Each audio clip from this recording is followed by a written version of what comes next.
Welcome, ladies and gentlemen, to episode 75 of the Red Force podcast. My name's Eric Tolado. Joining me today is Christian Tolado. Well, it's early as fuck. I didn't ask you. You made me get up at 6 o'clock. You were. I just introduced your name. Alright, don't care. All right. Also joining us today is Drizzt, the theorist. Drizzt the theorist. Also known as the Drag Down. Exactly. He will give this chapter a 2 out of 10 just to keep his reputation. That's right. Also, it's 6 a.m. for you guys over there? It was. I got up at 6 a.m. How can you guys even stomach to get up that early? Yeah, I know. It's because we're hard men. Especially for this, like, I don't know. It's because we're hard-boiled crazy. men with thick necks. I guess so, dude. I've seen your beard, so it's pretty good. Shoutouts to Jordan Lee, Got Smashed, Casca, Alright. Hez, Yep. Christian, Not me. Alright. and Anthony. Yeah. Patreon supporters, you can That's support right. the show. Get the show early for Get $5 a month. Get early, you fucks. Buy shirts and shit. Yeah. All that. What Let's else? get into the show. No, we're gonna talk about Design Wars. Yeah, that show's dying, huh? It's not dying, alright? It's getting started. This week it was me versus Ryu Joe. Revujo. Get it right. Alright? But respect my man's name. We did Cyberpunk Nami. And the results are exactly a draw. Can't give us a draw, Christian. It's exactly a draw. You No can count one the likes a comments. draw. Give I us a know. winner. Look, I'll give it to the guest. Alright, the guest artist, I'll give it to him. Alright. Alright. People liked his art style. Comments on the show were mainly, I like that Christian draw tits, Yeah. but I like his art style better. So, it was split down the middle, exactly. Okay. This week, right, the topic is Zoro in Star Wars. Alright? Oh, okay. Whatever you want. Whatever you want to do. alright? Who's up? Is it me? It's me and you again. Alright. Alright? We'll do a guest bi-weekly. Alright? And that's for that show. Go watch it. Alright? People enjoy it. People want it to stay. And for it to stay, has to get more views. Alright? Yeah, it's dying. Has to get more views. I think it's topic dependent, so we'll see how this one does. Whatever, Yeah. YouTube's dumb. True. Alright. What we got this week, chapter? We got chapter, topic of the show, Sanji's hardening debate. We got questions, how strong is Shanks' power scale, the whole lot. Oh, Pascal's gonna be spicy this week. Spicy, right? Oh, baby. Should probably send you a link at some point. I'll do that later, though. Alright. I guess let's straight into the chapter. Yeah. Anime. What? Wano the teaser. anime. Wano trailer. Looking good. Have you seen the Wano teaser, Drizzt? No, I haven't. I've heard people saying that it was really good, though. It's very good. We finally have a coherent One Piece style for the anime. New director, new character designer. New color schemes. They might actually put effort into Wano. It's crazy. But Yeah, I've heard lots of good praise for it. I've only heard one negative thing about it. which is what? I've heard that, whenever Zoro cuts the building, I've heard that the character design on that looks kind of like old Toei, where it's like, kind of like blocky. Yeah, But other than that, I've heard that was great. it's the Dragon Ball Super guy. The movie guy though. Yeah, the movie guy. So we're getting a movie director. Japan's getting serious about Wano. Okay. Right? This is their time, and they're not gonna fuck I mean, it it up. should be their time. It's like kind of like a, It's both of them only kind of 20 thing. seconds. We'll see if they can keep it consistent week to week for what, 4 or 5 years? Yeah, it's gonna be a So, long fucking time. We'll see. This director might kill himself. Yeah. So we'll see how that goes. Sure. Anime is destroying the Reverie. Like nothing has any impact. Is it really that bad? Drizzt, I've heard that noth- they just butchered it. nothing has any impact. All the reveals are done without any fanfare. It's just Like, can you give me an example? I don't really know. I don't alright. watch the You know anime. when Aimu goes to the hat. Right, yeah. No music, right? Zero music, zero Okay. sound effects. They don't do the pacing right, so it just seems like it's just some dude walking. There's no like big dramatic reveal. It's just like it's just bad direction. And a heavy dose. Heavy dose of laziness. Heavy dose of Was it filler. like really, really long? Because like I don't know. I think No, no music can actually work really good, but if it's like too long, No, Drizzt, the opposite. Really short, really quick, no emphasis. Like zero emphasis. Same with the Shanks and the Gorosei. What else? oh, what did they do with that one? That's like ridiculously hype. That What- was this what did they week. mess up there. Again, Really? the same problems. No build up. Huh. No correct direction there. Boring. Bad direction. Yeah. I mean, are you sure it was bad, or are you just mad because you're a Shanks fan?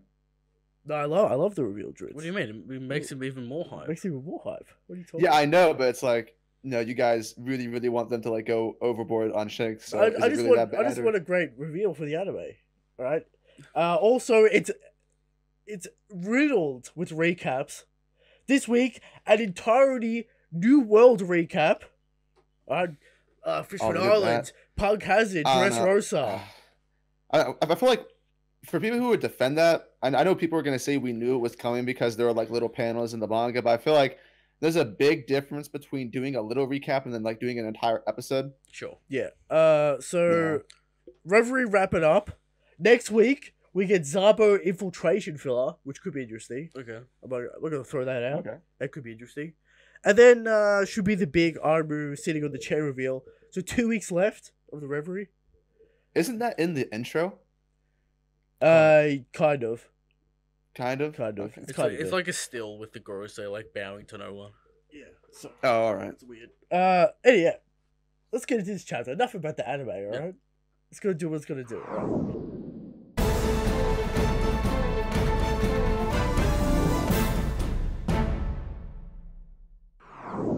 Chapter, the legendary, the prophesized 944 is here. Partner, it's called, alright? People saw the chapter title, they instantly thought Zoro and Sanji. Yeah. But no. It was about Can Killer. confirm 944, absolutely nothing. Absolutely nothing to do with Zoro. Yep. Some are saying Killer was the one who died this chapter. Some saying that. That's a big stretch. Some big stretches are happening, alright? It's not counted. Yeah. Right? We said last week the only things we were going to count for this color page reveal was Zoro dying, Zoro leaving the crew, and like something happening to Mihawk. That's it. Yeah. And none of those three things happened. So you lose. Yep, you're right. Alright? Yep. Nothing happened. I mean, I was in. If it was before 943, I was totally in on the idea. But after the last chapter, I was like, "There's no way any of this turns out the way people think it's going to." So I kind of dropped out after the last chapter. We talked about it last week. It's like all the things you know about how Oda always goes over the chapter mark for arcs, like how he completely misjudged how long Whole Cake was going to last. Right. And then people thinking that he's going to land on an exact number for a reveal, for a big moment. It's a little far-fetched. Well, I feel like he does do that sometimes, though. I mean, he'll do it for like 900, maybe. But that was painfully obvious. Do it that he was saving 800. for 900. Do it. He'll save it for big numbers. Oh, 800 in fact as well. 800 but for grand big fleet. numbers, you still have to pace up to the point where that would actually be relevant. Yeah, but look at Dressrosa Drizzt. Yeah, we but had like 3 chapters of nothing. Yeah, but you get a massive like buffer window for that with like an exact chapter number. It's crazy. Anyway, it's crazy. Don't read color pages and think you're gonna get anything out of I it. don't think they've ever been like People super call correct. the ace card. I just think it's a coincidence. Well, it's hard to say because that's kind of like in retrospective, where we only saw that after Ace died. I wasn't around prior to that period of time. I don't know if there were any theories about that. Yeah. But yeah, I don't know. Like, I feel like color spread ideas, they're basically just cool for what you think of them. But for me, the main thing I get out of them is not like hardcore facts, what we're going to get in the future. For me, it's more symbolic of like what Oda thinks of certain things in the series. I mean, that's what I get out of it, but yeah. I could see some small glimmer of subconscious thinking in the color pages, maybe. Yeah. Yeah, like the things you get is like character interactions or like, symbolic meanings behind, how characters are viewed. I mean, there are certain things that could still come to pass regarding like what Oda puts on the color spreads. Sure. All right. Luffy's always wearing a crown. Fucking Pirate King jacket. Nami's always wearing a crown as well. Will Jinbei ever be in one? Will Jinbei ever be in one? That's also a good point. Heaps of stuff there. All right. Right. Into the real chapter. All right. We get some Boa bullshit on the cover page. Yep. Where's the cover story gonna start? I don't know. Where's the Senior Pink cover story gonna Senior start? Pink. All right. Where's it gonna Is start? that confirmed? No, that's my head canon. That's all right? Cushion's head canon. Who else When is it gonna be? Pink cover story. Well, I mean, wouldn't that basically just be the entire Doflamingo family? I mean, story, not just he would single go thing? back to his past, clean up his life, pick up hype again, Yeah. and go out to find Frankie for that drink. All right, that's what we want to see. I mean, that'd be dope. Yeah. All right, so first panel, we get into the capital, Zoro and Sanji. All right, everyone's been waiting for this. What's gonna happen? Are they gonna start arguing instantly? Yes. And the answer is yes. All right. We get the classic gag, Morimo, Brow, all that kind of stuff. You know, it's a classic gag. We haven't seen it Indeed. for so long. All right, and somehow it's fresh now. Okay. All right. All right. So Drake in the corner, getting angry and transforming. You can see the little shake marks. All He's right. growling a little bit. So here we are. Yeah, Well, what is this? 35 chapters deep, 40 chapters deep, whatever it is. 35 or something. Yeah. Will these supernovas turn at any point, or is Oda sacrificing them? Drake is steadfast for Kaido's crew because we have that little piece of information about the Vivi card. You know, his dream was to join Kaido's crew for some reason. Yeah. What that I reason have an is. idea as to why that might be the case. Alright. All right. And for Hawkins, I think he's going to go to our side and recreate the Kid Alliance. You know, Hawkins is a matter of probability. Okay. So he'll go like, all right, I think Straw Hat's going to get this done. We'll jump side. I think Drake's staying. Apu, we don't even fucking know where he is. I don't know. I feel like with Drake, it depends. Like my interpretation of Drake is I don't think he's actually there for those reasons. Sure. I feel like Drake, when it comes to Supernova, he actually carries a lot more importance than a lot of the other ones. Yeah. Yeah. So, Yeah. like he's not just going to be an enemy because he's been kind of like built up. Do you think he's a CP0 agent? I don't know if he's a CP0 agent. I think he's kind of going on his own agenda, and I think it actually kind of goes back to his backstory. Yeah. Okay. Okay. Yeah. So whenever we first see Drake, he basically he's aware of Vegapunk, pacifistas, and Kizaru, and all of that has to do with like human manipulation and like the genome factor or whatever. Sure, yeah. And then he specifically chooses Kaido out of all of the crews to go to, and they have Smiles, which deals with like similar things what Vegapunk was doing. I mean, Yeah. And his past from North Blue, we know he has some type of like grudge against the Germa, which deal in the very exact same area as all of these three things. So I feel like it's kind of connected to what he wants to do with that. also Kaido matches his aesthetic perfectly. Exactly. With the the base dinosaur powers. thing. Well, I mean, yeah. It's hard to say how much of that is just like he's just like I'm a T-Rex, so I want to go join the other dinosaurs. Other dinosaurs, yeah. The Or dinosaurs. it's just like the whole Cake Island thing where it was just made to be that. Yeah. He also got a connection with Law. Here's the problem. We now have a matchup with Sanji. So that throws a massive spanner in the works. Alright? It doesn't seem like he's What do you doing mean? it to save face either. It would seem like Sanji is his opponent and Sanji will fight him at the end. I don't know. It could be the case. As I said, I think actually Drake is actually too important for just to be like an enemy for Sanji. Like Yeah. not like a commander warm up. Because like if I view Drake, I view like Koshiro as a warm up to a commander opponent, and like I view Drake in the same manner. Where it's like if you're gonna put Drake as an opponent to Sanji, I feel like he actually carries too much narrative weight with what he's been doing since the pre-time skip to be a warm up character for Sanji. I'm trying to think about What I do think is going to happen though, Yeah. as I think Drake is going to continue to pursue Sanji, and there's going to be multiple clashes, but it's going to be based on the fact that Sanji has a connection to Germa, and through that connection, we'll get to learn more about Drake. Sure. Drizzt, do you think Oda's put that much effort into Drake, or is it us? Because I don't know if Oda's We're done that reading much into it a little Drake. bit. We've got that little bit of a backstory. We've got a couple I mean, SBS it's maybe a little bit of questions. both. Yeah. I mean, we're definitely probably putting more weight into Drake than what it realistically is because, I mean, the Supernova in general Yeah. have kind of At least he's Like- putting effort into Kid false now. expectations. But you could say characters like Kinemon have exponentially more story weight than Drake. Because they're directly I mean, related For to the plot. Wano specifically. Story weight? Yeah. Specifically just for Wano, I suppose so. Yeah. But Drake well, is kind of as part of like an entity that's like greater than Wano itself, I think. I mean, He's a former Marine who joined Yeah. to become a pirate. It's not just he's just going to be there so he can be beaten up so Sanji can get He stronger, might you know? be the Trojan horse for the Navy. that's what Christian. we're saying with the CP0 connection. I mean, but- yeah, that I've heard that idea before. That could be possible, yeah. Here's my problem with like Drake being some sort of super important figure.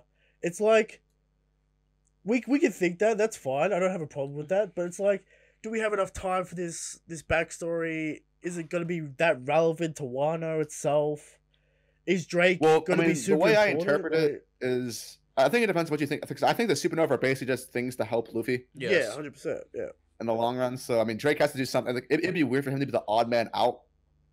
Unless his dream is super related to Kaido in some way, and then it's like it's believable why he would fight for Kaido so hard.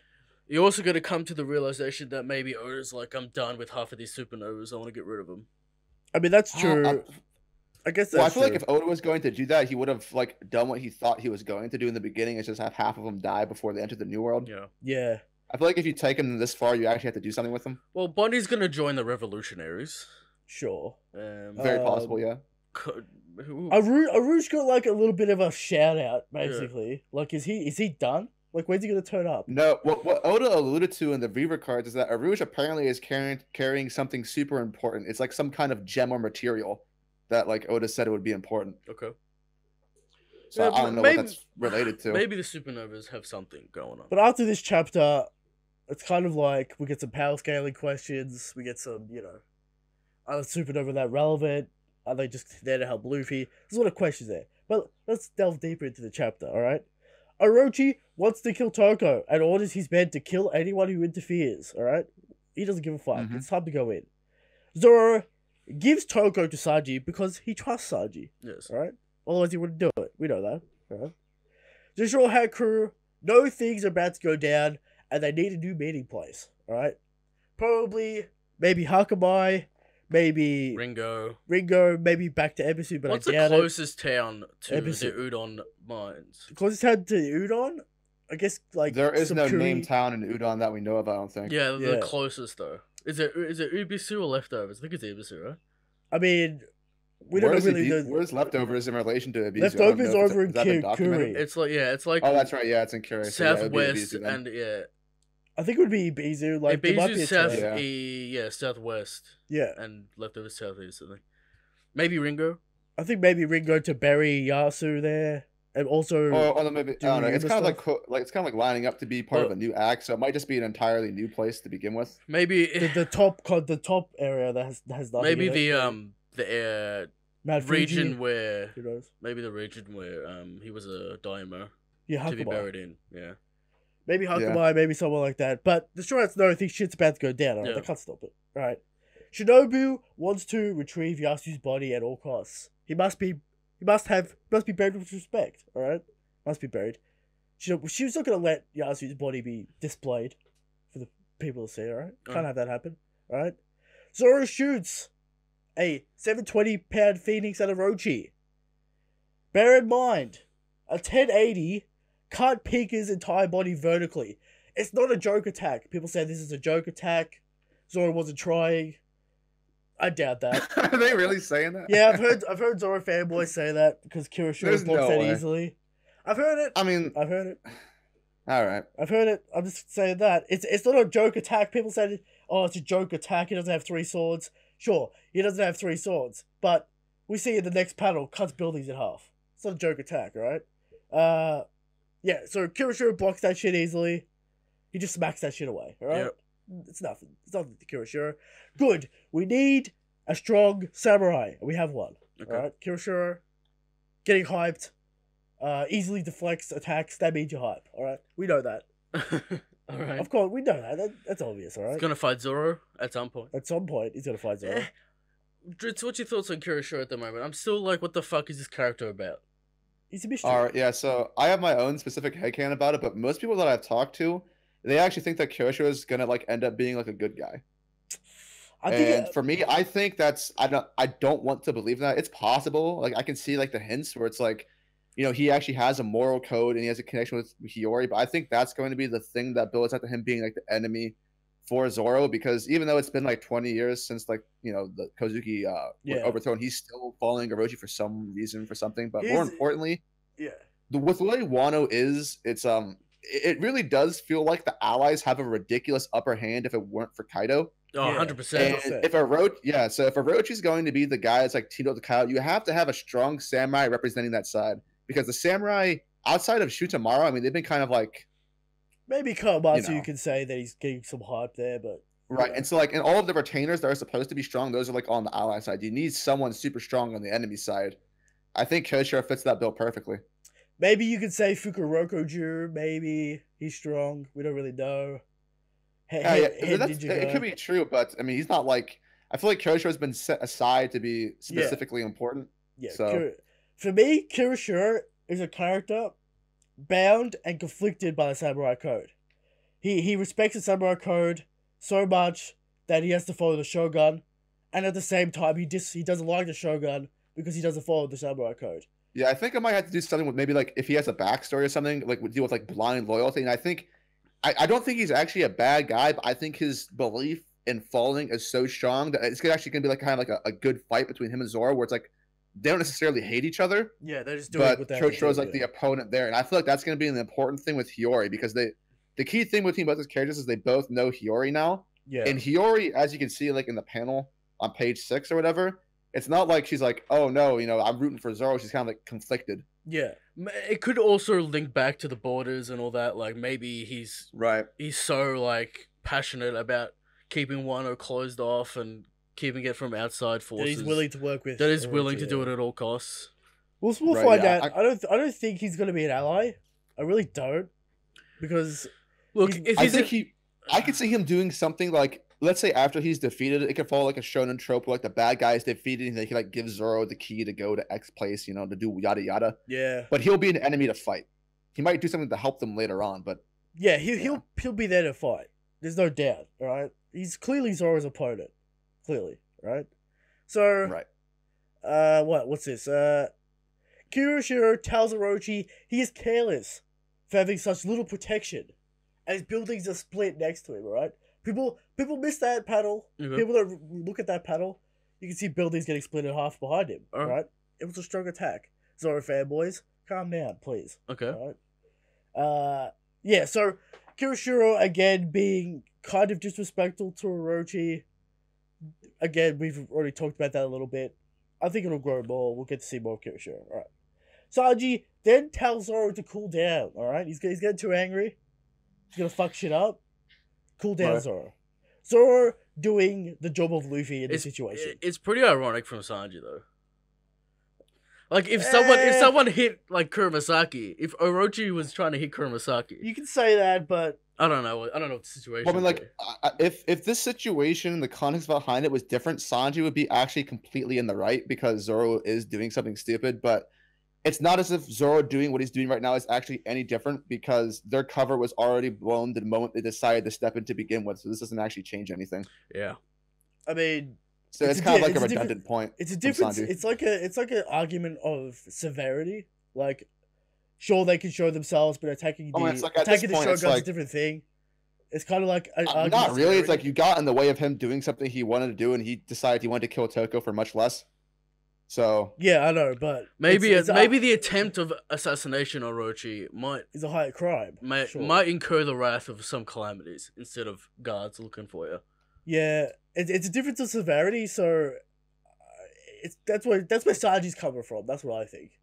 I think that's where Sanji's coming from. We'll see if it turns out that's the case, but like it's as of right now, it's kind of just like just supposed to be there to create some sense of like Zoro, what are you doing? He's like, I don't care. Yeah, some hype, you would say. Although it's kind of actually cool in this chapter. I know like Sanji fans get like really ticked off when this happens, but this chapter kind of goes to highlight like the hierarchy within the Straw Hats whenever Luffy's not there. 100%. Because Zoro's the one that tells Sanji to basically, follow his lead. Yeah. And usually it's like Zoro's the one to check Luffy and Sanji's the one to check Zoro. So it's kind of like a straight line of command. Yeah.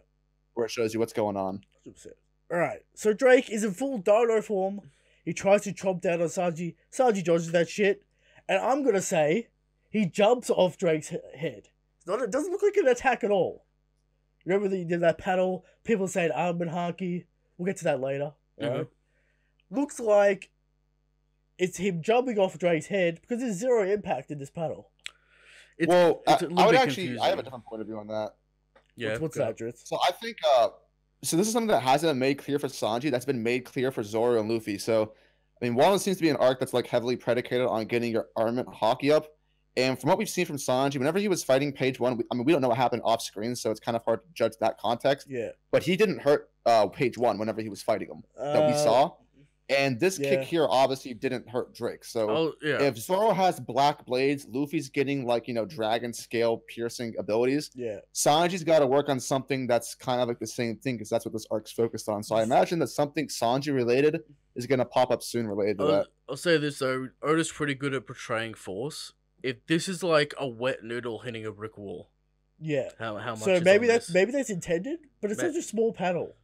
And the sound effect is like it's like quack. Quack. Yeah. So either it's a really weak quack. Either it's whack. Yeah. Either it's a really weak kick from Sanji or he's jumping off his head. I think he's jumping off his head. It's such a small panel. Like if he wanted to show an attack, if he was, I don't know, maybe, but he's saying "you bastard." It kind of seems like it's a counter attack from my point of view. Okay. Okay. I mean, we'll see. I mean, Oda only spent exactly one panel on it. So. Yeah, it's such a small panel. I'll throw it up to the crowd. It doesn't really matter, I guess. All right. So, where was I? After that, Frankie creates a path for Zoro by blocking all the bullets. Zoro already knows Frankie's on the way, Christian. No, it's kind of like he orders Frankie to do it. It's kind of different than the officials. Okay. It's kind of like make a path for me. So Frankie gets involved. Looking hype, get that hype Terminator panel. If Frankie keeps this hype panels up, we're going to have to up him in the power scale regularly. All right. He's looking hype, all right? I can't deny that. All right, he blocks the bullets. Frankie has higher durability than Sanji, confirmed. Okay. We all knew that. Well, he's made of iron. That's true. You would expect bullets to not penetrate him. Well, you would expect bullets not to penetrate Sanji. But these are newer bullets. Yeah, these are light speed bullets according to some. Yeah. They're 10 times stronger than pre-time speed bullets. Exactly. Right? Drizzt, you reckon people underrate Zoro or what? Not Zoro, Frankie. Do you think people like Frankie? Actually, it's hard to say because like the Straw Hats in general, it's like Frankie hasn't really been battle tested. I mean, he went into Shogun Frankie and like beat the executives. I would say overall, Frankie's probably actually underrated for what he can do. Yeah, but it's hard to say. We'll find it. Like for me, I think Frankie's stronger than Brooke. This is for somehow like a matchup that always comes up. Yeah, is Frankie versus Brooke. I feel like Frankie's like 100% stronger. I'll give Frankie. I would agree with that. Yeah, I think Frankie's. I mean, when Frankie was in Water 7, he was actually giving hands to Luffy. So. Yeah, people forget that. All right, people forget that, and don't discount Frankie's physical strength either. All right, it's pretty good. All right. Yeah. So, I don't want to divulge the power scaling just yet. It's gonna end up there anyway. Straw Hats. But I would say Frankie's 4th or 5th strongest, bar Jinbei. I mean, we got Robin. Yeah. Robin's a question mark. Can you shut the fuck up about Robin? No. All right. Robin should be strong as fuck. All right. She's got a broken devil fruit. All right. She probably could add muscle. You two Frankie waves are out of your mind. She probably could add muscle Frankie with those giant fists. Nah, no way. All right. Yeah, I don't know about that. Giant fists? Gear 3 level? I don't think giant fists are beating Frankie. Did you forget the what? The giant nunchucks, Christian? In Thriller Bark? Yeah. Alright, okay. They're heavy. They're heavy nunchucks, alright? Alright. So the rest of the crew gets involved. You know, Usopp, Robin, and Nami do a pose. It's implied that they start fighting. We don't get to see anything. That's fine. They don't really care. Yeah. Can't show everyone doing something, or at least would have no chapter. Yeah. Alright? So, also Frankie grabs Yasu in the crowd, and he's going out of there. Alright. Back to Kirishiro versus Zoro. Kirishiro is easily dealing with Zoro, blocking his path, telling him he's not getting to Orochi, because Kirishiro has a duty to protect the Shogun. Again, going back to that samurai code shit that we're talking about. Sure. Alright. Now we move over to the prison. Luffy cheering on his crew from the prison. They're doing the right thing. We knew they were doing the right thing. Zoro slice Orochi up. Yep. This is the Straw Hat way. And they always get rewarded for it. Even Luffy's getting rewarded for it right now. Okay. Getting that training. Alright? The Straw Hats always rewarded for heroism. Always. Even if it's stupid, they're always rewarded for heroism. That's true. So, again, fairy tale story. There's, you can talk about the moral virtues of that, but they're always rewarded for heroism. In some way or another. I just want to talk about Kirishiro for a bit, right? What? For a little bit more. Alright. Would people be disappointed if he's a Rob Lucci-like character? I think he's already more complicated than that. Yeah, maybe. I don't know. It depends. I feel, surprisingly in the community, people diss on Rob Lucci for like what he's like. I like it, but I don't know. I think they would. For being a government pig. That's his role. That's his role. He's just he's just an extension of the Celestial He wants the power so he can murder people. That's all he cares about. Yeah. All right. He wants the authority to kill. Okay. Because he's bloodthirsty monster. All right. How have you not understood that? I understand what Rob is about, Christian. It's not a very good character defect to have. Well, you know, a defect. But the fight's good. The fight's fantastic. So, right? We all agree with that. I think people give Rob Lucci a pass. Okay. Yeah, Rob Lucci's that boy. All right. He's not. Whatever. All right. I'm not going to. Rob Lucci's badass. I'll give him a pass. I don't know why he needs a pass. You know. I don't know why either. I feel like people just want him. I don't know what they expected. He does his role. He does it well. Why does he need a pass? All right. Not every character has to be fucking, you know, 3-dimensional. I mean, at least Garp and shit disagree with the world government. Well, that's not his role. We need some people on the bad guy side. Give me the order, please, master. Exactly. He wants. I'm about freedom, all right? Rob Lucci ain't about freedom. He's about dark justice. Okay. All right. Yeah. We need someone evil. All right. Not everyone can be questioning the government. A multi-dimensional character. Not everyone can be questioning the government. Otherwise, there's no evil people. Sure. And there's no villains. What are you gonna do? All right. All right. So, you know, prison mines. Luffy cheering on fucking the Straw Hats. Queen laughing at Luffy's crew going after the Shogun. He's laughing about it. He's like, "What are you doing? You think you're gonna kill the Shogun? That's hilarious, all right?" He's being his arrogant self. He's self-confident self. He doesn't give a fuck. Yeah. All right, that's Queen. All right, that's Queen for you. All right, and then Kid and Kamazo the Manslayer have been captured. All right. Oh, what's this about? What's going on here? Everyone goes into a frenzy. How did Kid get captured? What is this? Oh, it is a hack rider. What the fuck? Yeah. All right. Let's finish the chapter first. All right. You're watching a few live reactions, are you? Watching a few live reactions. People getting mad about this panel. All right. Then Oda instantly explains it. All right. Kamazo failed his duty, so he was sent to Udon. Makes sense to me. All right. We were talking about this. Weren't we talking about this at some point? Yeah. Yeah. I can't remember when. Queen will put them both to death. All right. He doesn't give a fuck. Queen actually being threatening this chapter in some sort of way. Too bad it's at the last minute. Too bad. Big Mom's right here. All right. Not his fault though. It's not his fault. Big Mom's Big Mom's here. That's true. It's not his fault. Yeah, okay. It's not his fault that a fucking empress turning up to fuck him up. It's not his fault. All right. Even if he killed Luffy, Big Mom would still turn up. So there's nothing he can do. All right. All right. So apparently, Kid bum rushed the guards, got himself shot, and he failed to take out the fodder. Some people say he got captured on purpose. Why would he do that? When that's just illogical. When he could bum rush the guards, take them out, and get Killer back without going back to prison. Makes no sense. He bum rushed the guards, got shot up, and fainted. Or some shit. And got recaptured. Because of the Sea Stone cuffs. Some people still don't understand how Sea Stone works. Saying Kid still has magnetic powers even if he has Sea Stone on. Luffy can't stretch with Sea Stone on him. He doesn't have his powers. Luffy can stretch underwater. But that's a different story, Drizzt. Water and Sea Stone are two different things. Sea Stone is a part of the power of the sea. It's complicated. We've talked about this before multiple times. I always bring up the thing at Dressrosa where Luffy holds onto the bars and he stretches downwards. That's true, but there's a different thing between...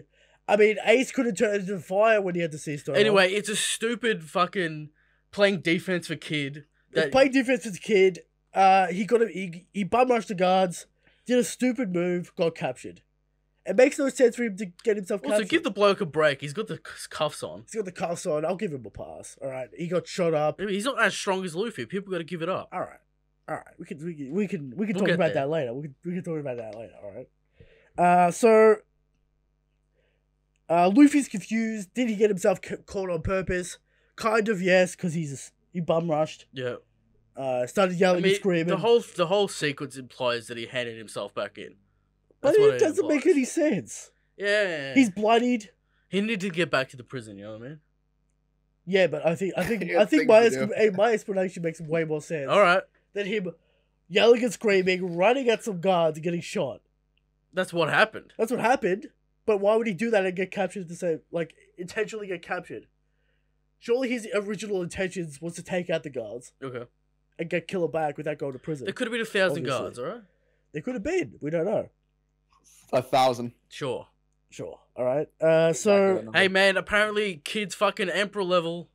So... I've heard from some people that he already has flow haki and that he's already mastered armament haki. I've heard that from some people. All right. I don't know where the evidence is. They don't need evidence because of betrayal, Drizzt. All right.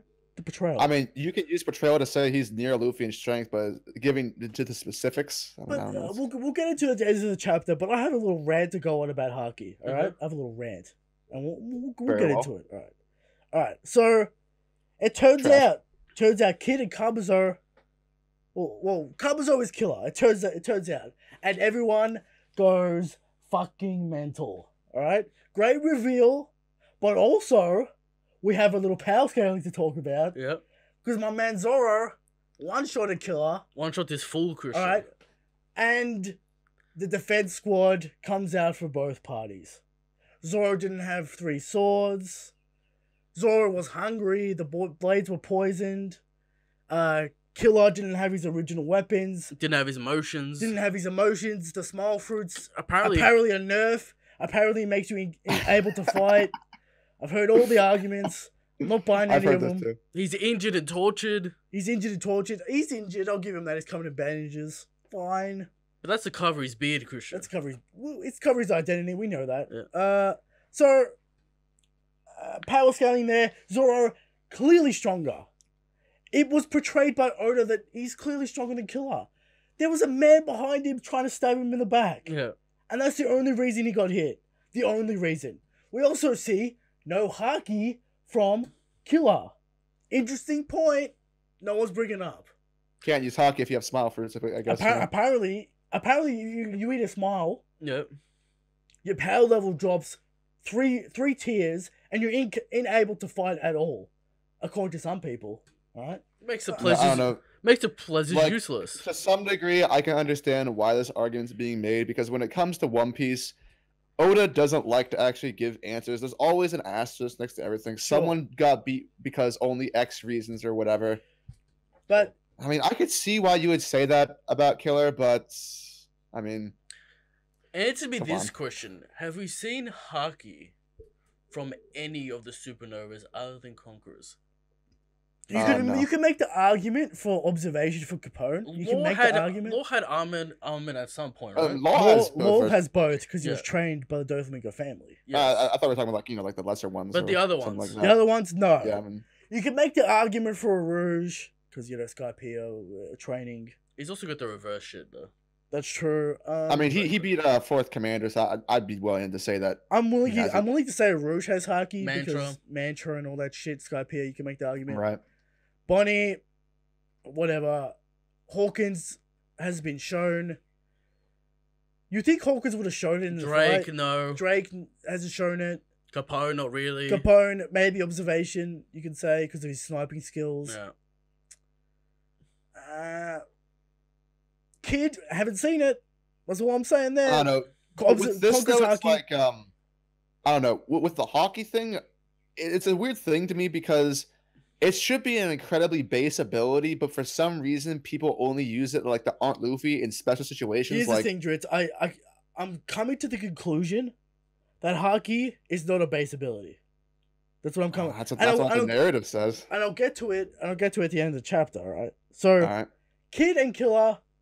Kid's upset. Kid's extremely pissed off. Now it's personal. Yeah. All right. Great character motivation for Kid. Also, great characterization. He really does care about his crew. I'm starting to like Kid a little bit. We're starting to like Kid. All right. He's got some morals. He cares about his crew. And what happens to him? He's not just an edge master. He's not just an edge master. Although he does say, "Hey, man," in this chapter. Yeah. I don't know about that translation. Okay. All right. Whatever you want to say about that. So, Kid's got some character. I like to see it. Kid is like the version of Luffy where he doesn't win. Kid is Kid's like the version of Luffy that isn't protected by the plot. Yeah, you knew you were going to say that. Kid is the black pill version of Luffy, all right? That's what I'm going to say there. Well, I really, really like this part of the chapter because Kid's crew actually face consequences. There's the implication that the rest of the crew is either dead and or, you face being tortured as well. Yeah. and it's infinitely more like immersive than everything that's happened to the Straw Hats like in the past couple You face arcs. consequences when you're not the hero. All right, so Yeah. Oda's in a tough position because he has a fan base. All right, you cannot do this to a character like Zoro because you piss off about 30% of the fan base. And it becomes like super obvious that someone's gonna cure the smile as well. Exactly. It's really hard to make people love the Straw Hats, right? They're like family. So you can't really piss off the fans that way. And you also you can, but Oda doesn't want to do it. You know what I mean? Well, like the thing is, I don't really understand that argument because that actually would lead to you liking the character better. Because if the character suffers consequences, something bad happens to them, you actually create more of an empathy for that character. If you ever so there are like lasting consequences that actually matters. But if you read anything Oda says about One Piece in articles, he doesn't like people to feel helpless. He doesn't like people to feel true despair about his story. He always likes to keep a lighter tone. So I think he feels that he severely alters the main cast in any major way, he's gonna upset fans. That's his problem. It's not like you have to do it in like a permanently. For example, I mean, we can actually talk. This is another topic with the smile thing. You could have a consequence last for an arc, and then in another arc actually resolve it. So it's like you go through a period of time where the character has to struggle with X, Y, or Z, and then they eventually get back to their former self. Who would the smile hurt the most though in the Straw Hats? I mean, I don't know how it really hurts you. Yeah, it hurts kids killers specifically. I mean, I guess if you were like a non-Devil Fruit user and you couldn't swim and you were tasked with the ability to like swim, that would hurt you. But I mean, outside of just like being goofy, I think Killer's the perfect sacrifice for the smile because he's not like a supernova really. He is, but he isn't. He's like the right-hand man to Kid. We're just really gonna write off Killer now after this chapter, huh? No, we're not writing him off. But I'll get to it. I mean, you guys are like straight up just calling this man fodder. Here's the thing. I'm sick of the black and white argument about One Piece. You're either top tier or you're fucking fodder, and I'm sick of it. All right, because there are levels to power. All right, there are levels. We can't just one guy fucking loses, he's in the trash, he can't beat fucking Yozuko and Johnny from the pre-time skip, right? This is the point where we're at. And I want to bring in nuance and power tiers to the conversation. We already did that though. We already did that with the power scale, alright? That's what we're trying to do there, right? Because there's levels to strength, alright? Does it mean that if you're weak, you can't impact the plot, you can't take out other guys that need to get taken out? No, alright? Doesn't mean that. We don't have to be as strong as Zoro and Luffy. Yeah. Or Sanji. Yeah, but I don't know. It's like with how many asterisks there are in the series, though, it's like off of first encounters, you literally can't judge how strong someone is. Yeah, I get that, Drizzt, but you look at that Zoro fight, it's kind of like Oda was trying to nerf both of them, and like you could say, here's the statement you could say, and both things are true. Zoro one-shot Killer and Killer one-shot Zoro. Both statements are true. But there are a heap of asterisks there that we can talk about.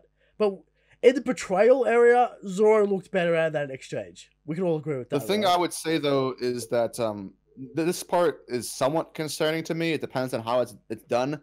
Is that the only thing I think that you could probably point to that puts Killer at a much lesser level than Zoro, if you want to argue that, is the fact that it seems to be set up that Killer is supposed to be healed by the Straw Hats. Yep. Yeah, we'll get into the whole alliance in-depth thing at the end. You want to talk about the previous chapter where like Killer was like, don't talk about Orochi like that. Yeah, we'll get into that. So Kid's asking him questions. Killer's not responding at all. Yeah. He's in a completely different mind area. I don't know. He's out of his mind. My prediction / headcanon is that his will was actually broken and he was tortured and he was brainwashed to be Orochi's bodyguard. Yeah. Orochi's betrayed killer. So, score 1 for Kaido and his methods. I guess it worked on someone. Killer, the sacrificial maybe character. Apu as well. Well, this kind of reminds me of like, that SpongeBob episode where like Plankton is in SpongeBob's brain. He's actually controlling him as he's walking. This is kind of like the thing I'm getting with Killer. Like he obviously can control some of the things he does, but like mentally he's there. Yeah. But physically, it's kind of like you're being controlled by something. I feel like that's what it's gonna do with Killer. Do you think it's some sort of magical ability, or it's brainwashing? It might be like a devil fruit or something, or it might be like part of like the scientific process of like altering the genes of whatever. He's definitely eating a smile, a defaulty smile.